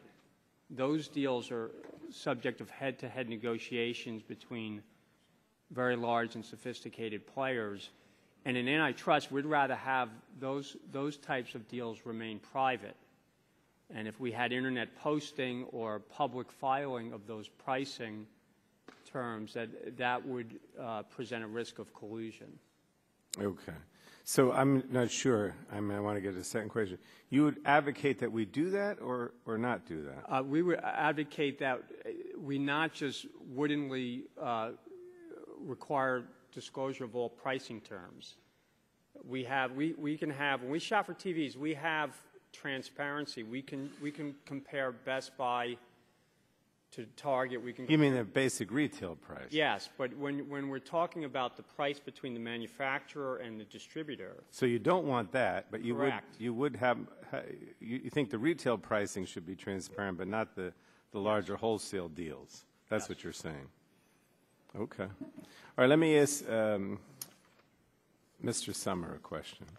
Well, you actually comment on this, but I wanted to give you a little more information, or give us a little more information on how the healthcare reform legislation recently passed took steps towards greater transparency. And I'm not suggesting that we don't need to do more, otherwise we wouldn't be having this hearing today. But just give us talk to me about what steps the hospitals will be taking to implement the requirements under the health reform legislation that would make them more transparent or more meaningful to the public. Thank you, Mr. Chairman. I think what we would see happening under that bill is more comprehensive information available that's right now available in some states and not all states, much like I spoke about Colorado. And I think the bill will provide opportunities for patients and their families to get access to. Well, let me look this. I know I keep cutting you off, but it requires uniform definitions, a description of all covered items and services, including exceptions, the cost sharing for benefits, the out-of-pocket payment structure, a fax label that has common benefit scenarios, allowing people to compare coverage and prices for a typical episode, requires charity hospitals to charge uninsured individuals no more than what is generally billed to insure patients for the same services. You want to get into, you don't have a lot of time, obviously, but just some idea how you're going to implement these things, if you could. Well, thank you, Mr. Chairman. I think that what we're looking for and what will come out of that is for this information to be available at the state level so that as you mentioned in your remarks, it will provide some standardization of what that information is, some common definitions, and then the information related to both the charges and the length of stay will then be available for consumers to look and check. Also, I think the patient safety information, the quality information, and I think it's important to look at them differently because people can check out quality and patient safety information at any time, but the pricing information is obviously related to the need for procedure, and that will vary very much by the individual patient and the severity of their illness. Are the hospitals going to have a problem doing this? No, sir. In fact, already in over 40 states in the country, it is available right now. And you heard two examples here in Wisconsin and Colorado. So it's really more a question of uniformity than anything else at this point. Yes, sir. It is available, and we see no problem with making it available, and we think that would be a positive step towards transparency. Okay. Thank you. Mr. Shimkus. Thank you, Mr. Chairman. Let me say for the record, I think that recently passed health care law is an unmitigated disaster, and we are going to go off the cliff. And let me move in a direction. Let's talk about transparency. Did you know that the transparency provisions only rely to those who purchase their health insurance through the new state-based exchanges? Did you know that, Mr. Summer? That the transparency provisions in the law only pertain to those who purchase their insurance in the new state-based exchanges. Yes, Congressman, those apply to health plans. What I'm talking about, what we're here from but the question was on the law. The law says transparency only for the new exchanges that there'll be transparency for. Right. So that's not my main issue, but I just want to counter what my colleague was talking about transparency, the transparency provisions. Well, why we have this hearing is because we blew away transparency provisions. We didn't address transparency provisions in the law. Let me go to Mr. Gardner real quick. I want to ask about in your Alaska fishing days. How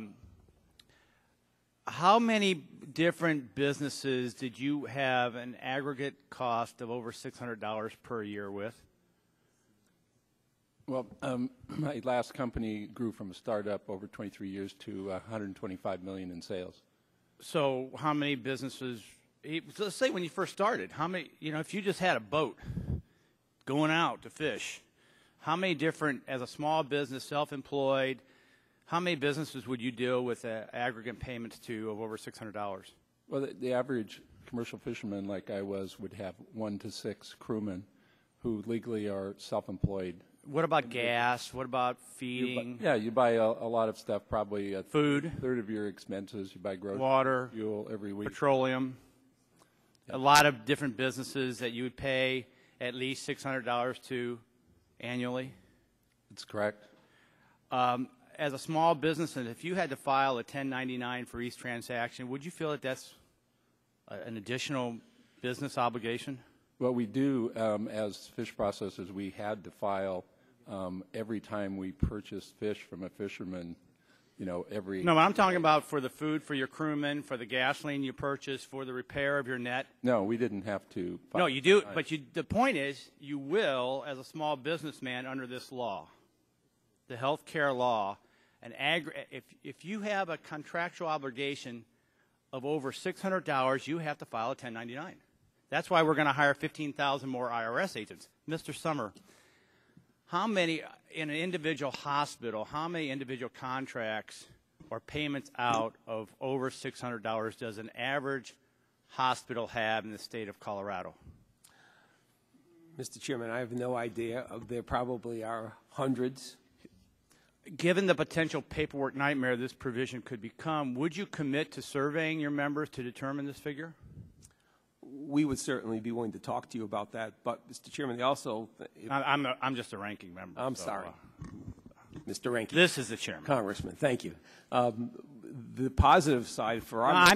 What I'm asking is, I would like for your help to determine all the individual contracts. Here's an example. If you cut grass in America and you're a kid and you have $600 of gas bills to a retail location, you're going to be required to provide that gas station a 1099 under this bill. Now, just multiply that by the size of the business. And that's why the projection is 15,000 more IRS employees. Let me move to Medicare and Medicaid real quick. You've heard us talk about the chief actuary of CMS and his projections that suggest that roughly 15% of Part A providers would become unprofitable. Do you have an identification? Do you, first of all, agree with that number? And which 15% of the hospitals of Colorado will basically close because of this new health care law? I have not, Congressman, read that report, but I think no, the CMS actuary did. The actuary for the Center for Medicare and Medicaid Services, that's their projection based upon us taking $500 billion out of Medicare. Okay. Wouldn't that be in effect affect the cost of reimbursement to the hospitals in Colorado? Congressman, we're so thrilled that there'll be 32 million more people covered by that plan that's really the focus of our attention at the moment. So you're unconcerned about the $500 billion cuts in Medicare? Or the $1 trillion additional in taxation? I think the net gain from that legislation is very positive for Colorado. Well, you're speaking the policy line, and I appreciate it, but I respectfully disagree. My time's expired, Mr. Chairman. Thank you. Thank you, Mr. Shimkus. I have to admit that when you were asking Mr. Gardner about the fisheries in Alaska, I turned around. I thought I was back on before I chaired the Health Subcommittee, I was a ranking member on fisheries, wildlife, and the oceans. And I said, I was wondering what was going on there for a minute. Thank you. Mr. Braley. Thank you, Mr. Chairman. And with due respect to my colleague from Illinois, I would like to point out that Section 2715 of the health care bill that he is referring to specifically applies not just to those plans that are part of the exchange, but to all group health insurance plans, which make up the vast majority of health care that's provided in this country. And so the point, I think, was not accurate. I would like to start, Mr. Cowie, with you. I know that you've spent a good deal of your life dealing with antitrust issues. Your statement, you talked about concerns about price fixing and collusion, which is always an issue in antitrust cases. But one of the things we know about this marketplace is that it differs from many other marketplaces that would be considered a free market environment, which is not constrained by other external forces. We all know that the 800-pound gorilla in healthcare payment is Medicare. And we know that Medicare controls prices in every jurisdiction in this country because we see it from the hospitals and doctors that we represent. We also know that most private pay plans are driven from some derivative of a Medicare pricing formula, from a baseline and then a multiplier. So I don't understand how giving consumers more information about the cost of health care in that environment is similar to giving people information about TVs and other consumer products that they're pricing. Can you explain that?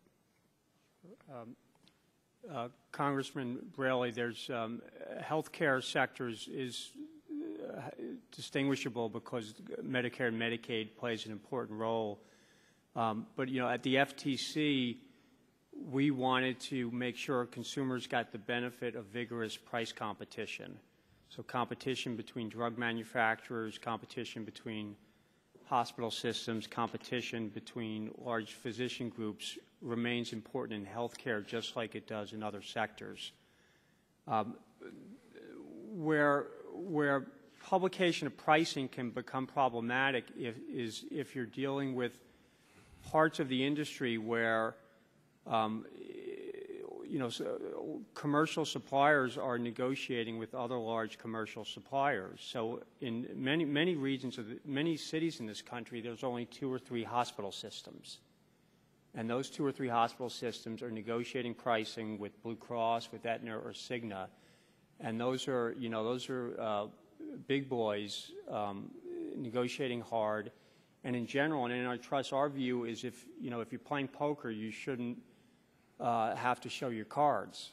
And you actually get better outcomes if they're negotiating head-to-head privately. Well, that may be true, but I think you're focusing on primarily urban areas. If you're talking about the potential of 3 competitive systems within a marketplace, because in rural parts of the country, you may be lucky to have 1 hospital in your community. And one of the other related problems we know, and this came out extensively during the healthcare debate, was in many states like mine, 80% of the private coverage is written by 1 or 2 companies. And in that case, you have an unnatural negotiating environment because you've got a dominant player that has much more leverage than the people they're negotiating with.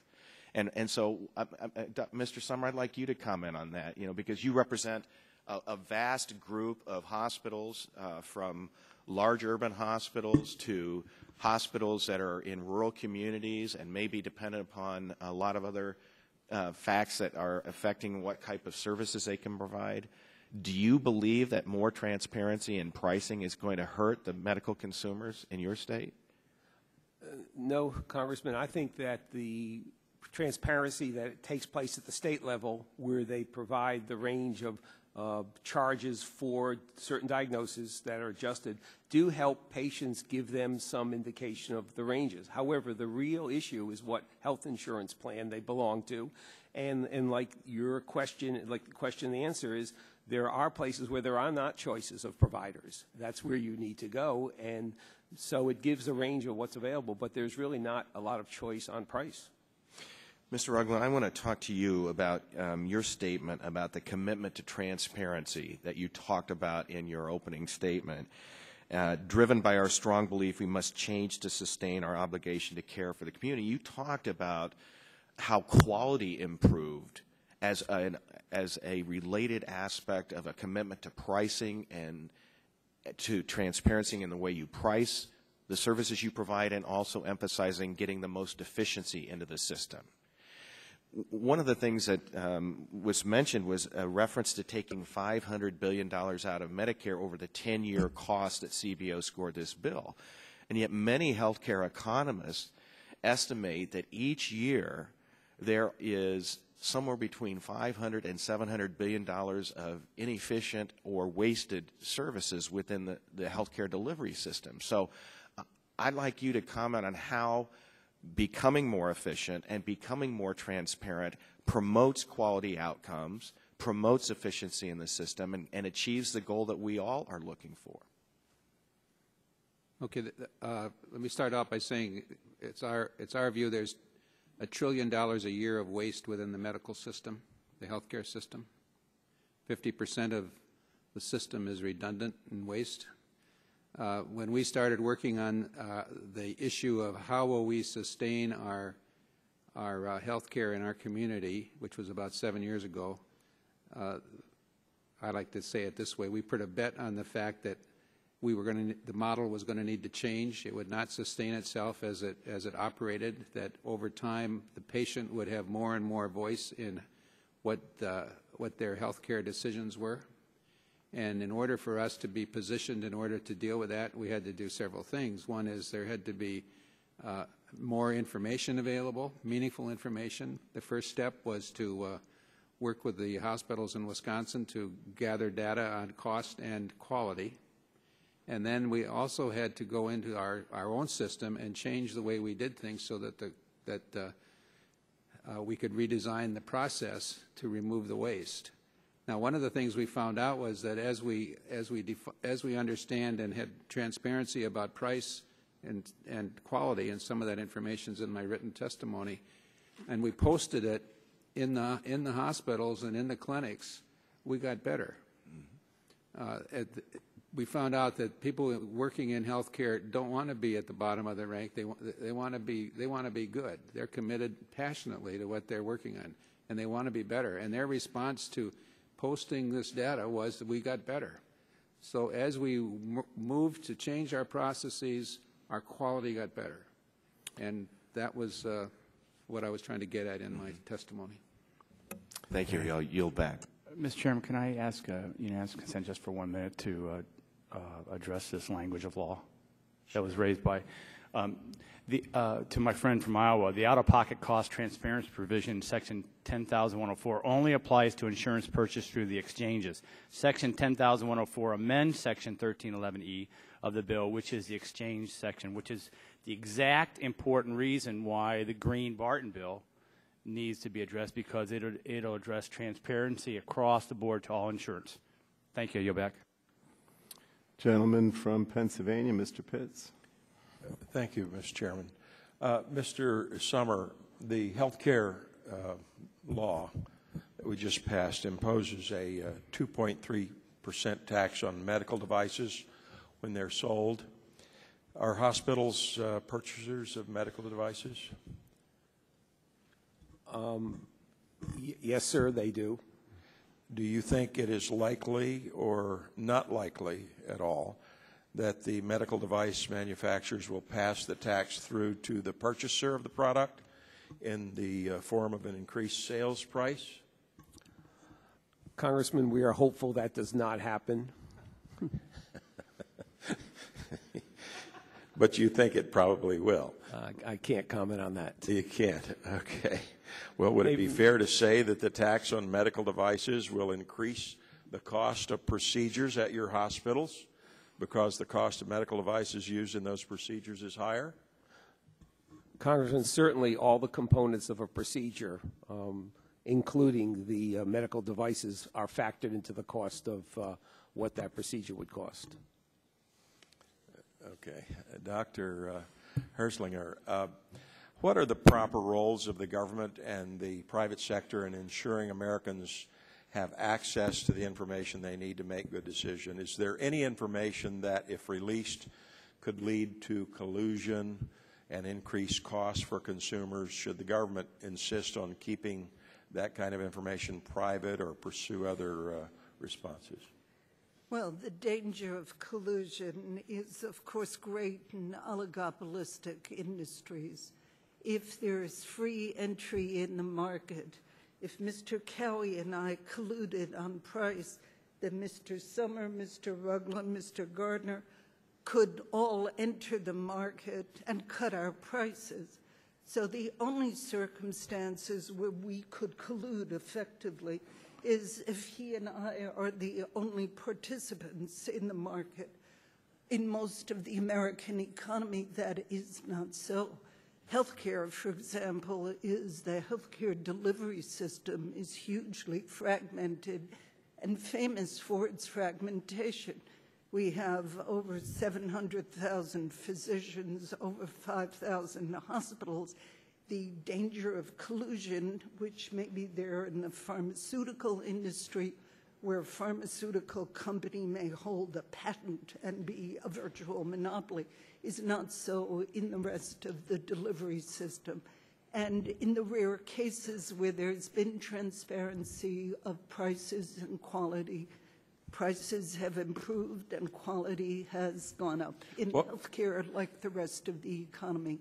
What is the full range of information that Americans need to make good decisions about their health care? Clearly, they need to know the prices that they are going to pay. And the Indian hospitals, which are the hospitals in the country of India, which are creating themselves to compete with the American hospital industry, they quote full prices. So if you were to go to India and say, I needed open heart surgery, they wouldn't say to you, well, we can't give you a price. They would give you a price, and they stick with that price.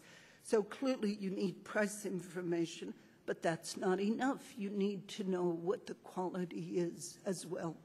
And when it comes to insurance, we also need to know how good is that insurer in dealing with people like me. Do they hassle people like me, or are they great to people like me? How great are they to the doctors that I deal with? That's the kind of information we need.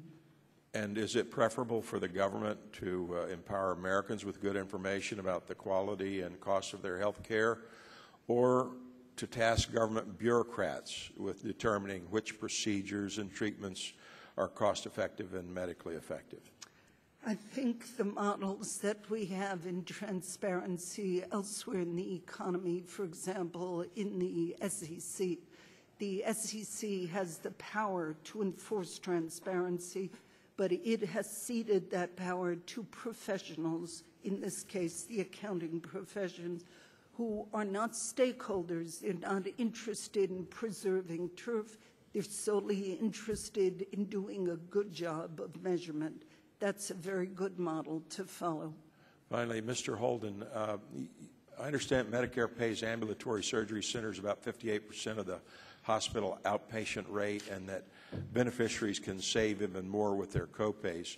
What are the current obstacles to informing patients and other consumers of these potential savings, and how would the Patient Right to Know Act create a more informed consumer? Yeah, the biggest obstacle is lack of a forum, lack of a vehicle for the communication. Right now, it relies on the communication between the patient and the physician as a general rule, and even amongst physicians, those are facts not well known. Facts not well known in almost any forum in the country. Okay, my time is up. Thank you, Mr. Chairman. Thank you. Mr. Green? Thank you, Mr. Chairman. And again, I'd like to thank our panel for their patience between votes and everything else. It's sometimes hard to actually get a full hearing in a day, even with one panel. Mr. Summer, both Congressman Burgess and I are original co-sponsors on the Health Care Price Transparency Act, H.R. 4803. It's a state-based approach building on what we have. Could you discuss the difference between a state-based price transparency system such as your system in Colorado and a system, say, we would house at the Health and Human Services here in Washington, or HHS? Thank you, Mr. Congressman. Congressman, all decisions for health care are local, and the experience has been that a system that is built locally at the state level, and there are plenty of models to look at, are much more useful and helpful to patients and their families. So we believe that the state-based system, which allows the hospitals to put the information in and aggregate it as it's being done in almost 41 states, would provide the better information for the consumers. The H.R. 3590, the Patient Protection Act, created a system of state-based health insurance exchanges.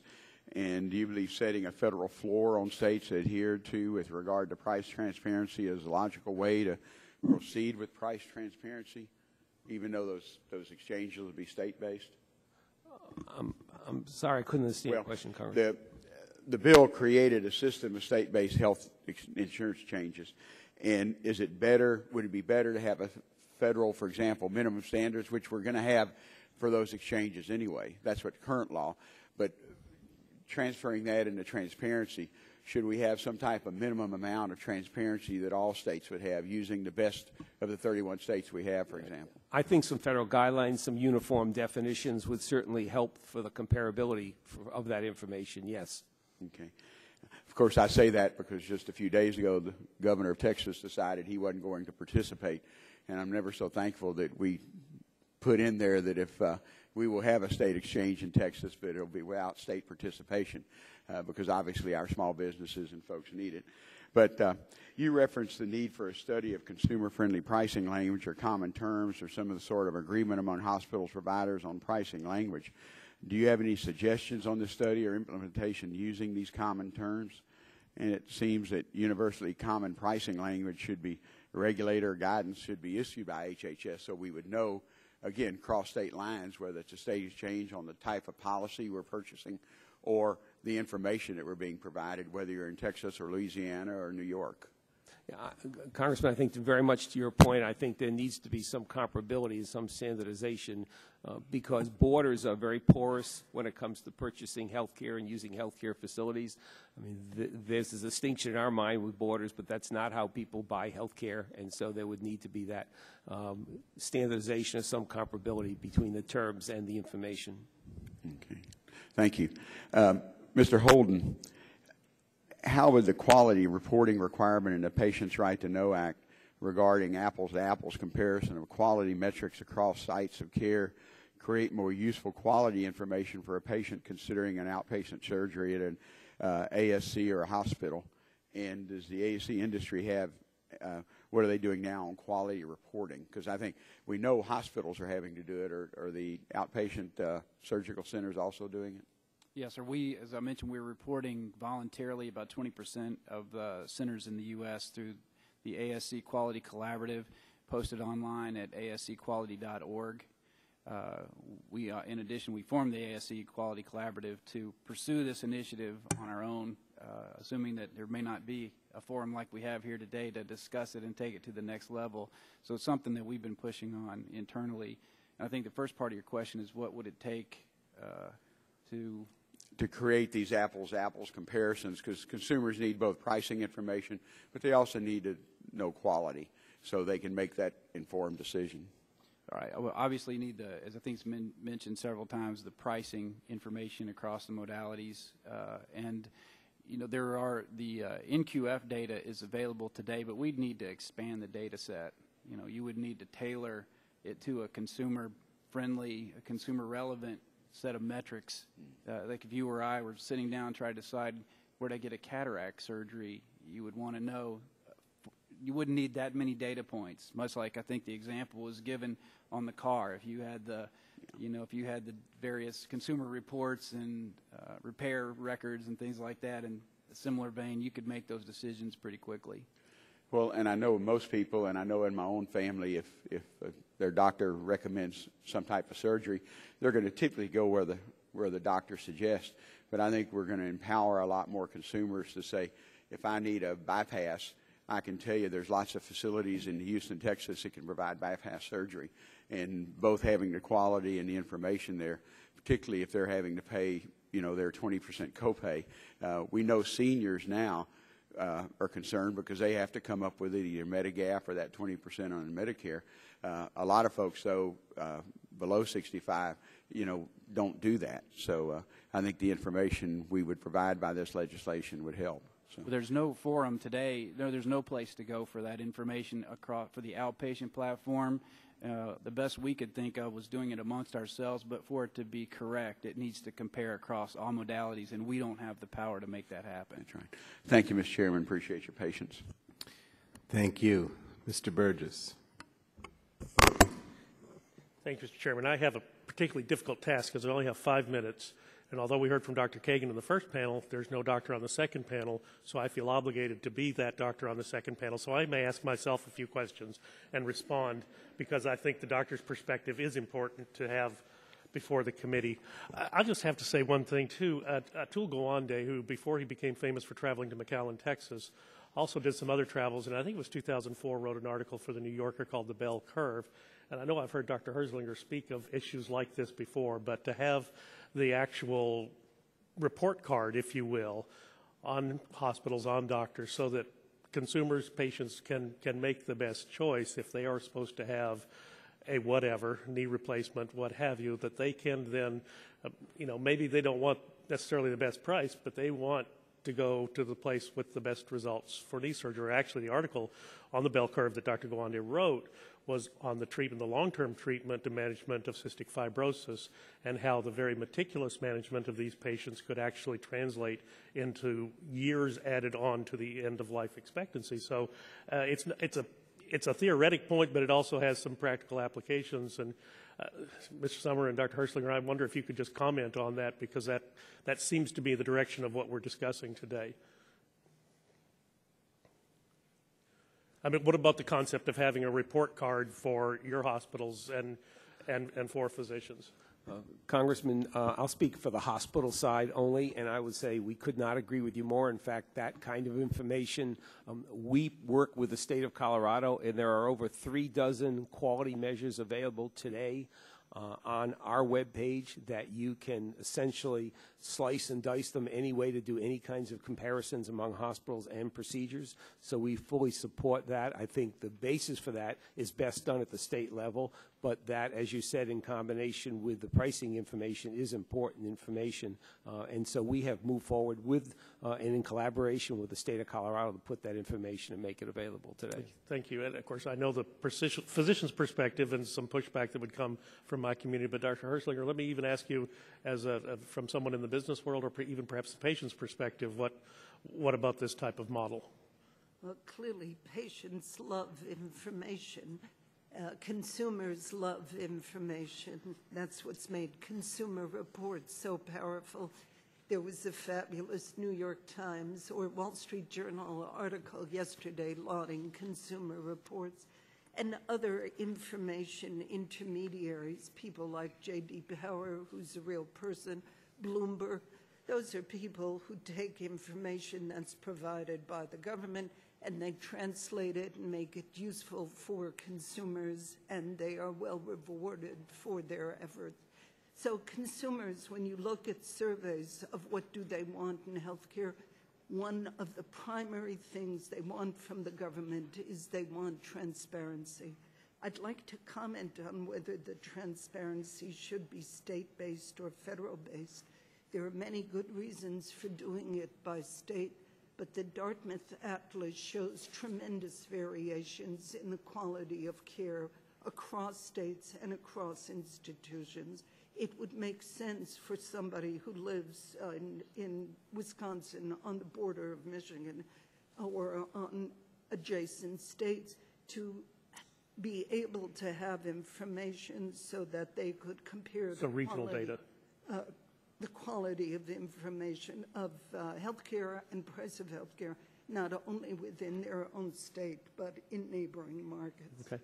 And I don't mean to interrupt, but I just can't help myself. I've got to ask Mr. Cowie some questions, and I found myself intensely agreeing, intensely disagreeing with you as you gave your testimony. In fact, it reminded me of why in my first term I submitted an amendment to defund the Federal Trade Commission in one of our appropriations bills because of what you were doing to physicians and in their inability to compete with insurance companies, because we were never allowed to negotiate, but of course insurance companies could do so freely. They could collude freely on price, but if doctors, even there was a hint or a whiff that we were talking to each other, we would be hauled up before your commission, eventually cleared, but not before we spent $100,000 or $200,000, which we couldn't afford.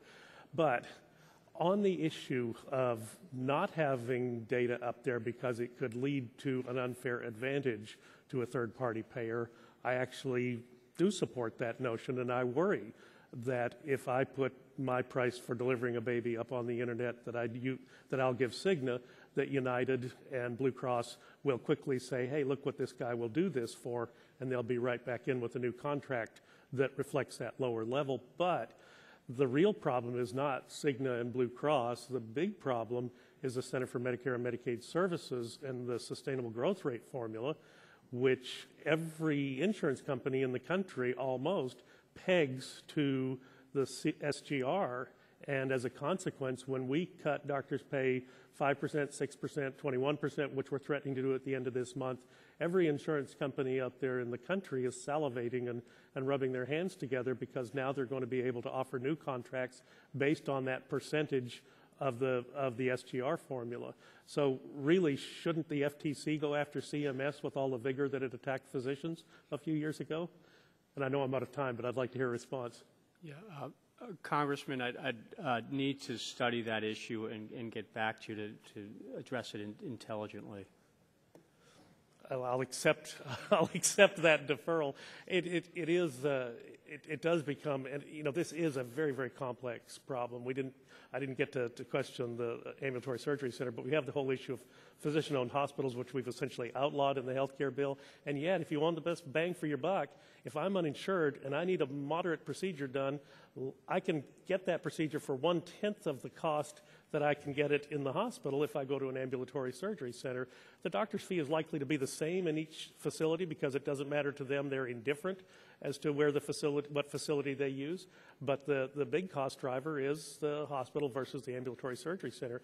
Not all facilities are equal, and unfortunately in the construct of this bill, we really didn't delve into why those differences exist and what we might do to mitigate them. And Mr. Gardner, I appreciate your comments as well. You talked about having the federalized exchange so that there would be you wouldn't be beholden to state issues. I just wonder why we weren't able to ever talk seriously about selling insurance across state lines, because that too would make sense. Now we have the federal government doing it for us, We might have had the private sector competing for us. Now we have the federal government, which competes with no one. I submit my previous issue on the SGR. But now we have the federal government that competes with no one, setting those prices across the country, and we may have gotten the absolute worst of both worlds. I didn't even get to talk about Medicaid, but I appreciate the extra time, Mr. Chairman. I'll yield back. Thank you. I had a unanimous consent request from Mr. Shimkus to enter into the record the statement of Tim Estes and Travis Gentry, co-founders of Financial Healthcare Systems. Without objection, so ordered. Nothing, Mr. Chairman, except for instructions to the panelists that if we have follow-up questions. Oh, yeah. Let me mention that. I'll remind the members that you may submit additional questions for the record to be answered by the witnesses, and those are submitted to the clerk normally within the next 10 days. So you may get additional written questions from us within 10 days. The clerk will notify you, and obviously we'd like you to answer as quickly as possible. Okay. Yes? Mr. Chairman, I just ask unanimous consent that this op-ed that appeared in May of 2005 in the Washington Times, that was so well written and so well constructed and quoted Dr. Reinhardt, that be inserted. Reserving the right to object, Mr. No. Let's look at it. Oh, it's by you. Yeah, that's the point. Oh, okay. Without objection, so ordered. Yeah. No, don't do that to us. All right. Listen, let me thank all of you for being here today. This is a very important issue. As I said in the beginning, we did have a legislative hearing on all three bills today because we know it's important, and there's certainly a possibility that we would move forward with legislation. We're not clear on that yet, but obviously today helped us in that regard a great deal. So thank you very much, really, for your testimony, and without objection, the subcommittee hearing is adjourned.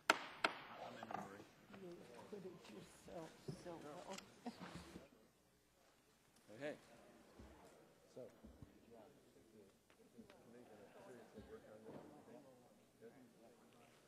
I mean, I think, the FTC brings up some issues that I think you can work around those. Every other industry has. Yeah, it's nothing that can't be overcome.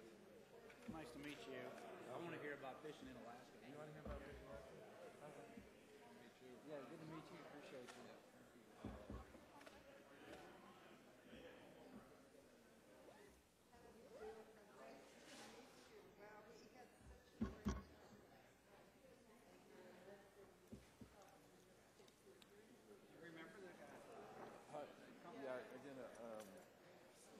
I gotta dig it up. Okay, he's got a website.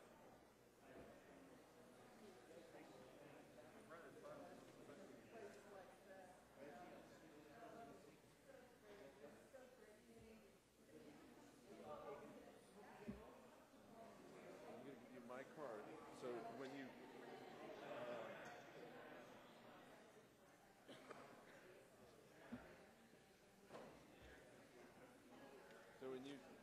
he's the owner. Yeah, that's a good time because we're sort of past the prime time of when everybody goes. See, people go up early because they want to catch teams. You're not going to catch teams that time, so if you're focused on teams, but the silvers are in there. A lot of action because then the silvers are out. So, yeah,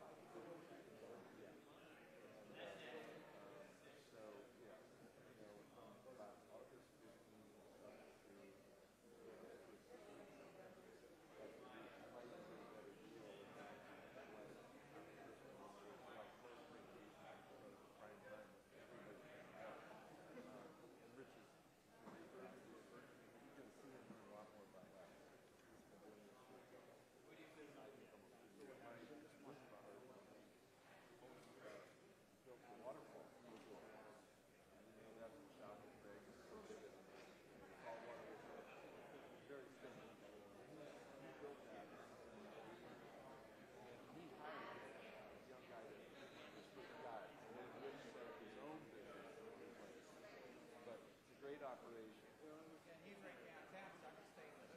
No, you can stay in. He's got rooms there. Yeah.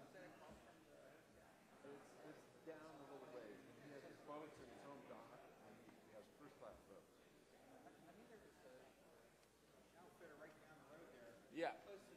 Not far by the little hardware store. Yeah.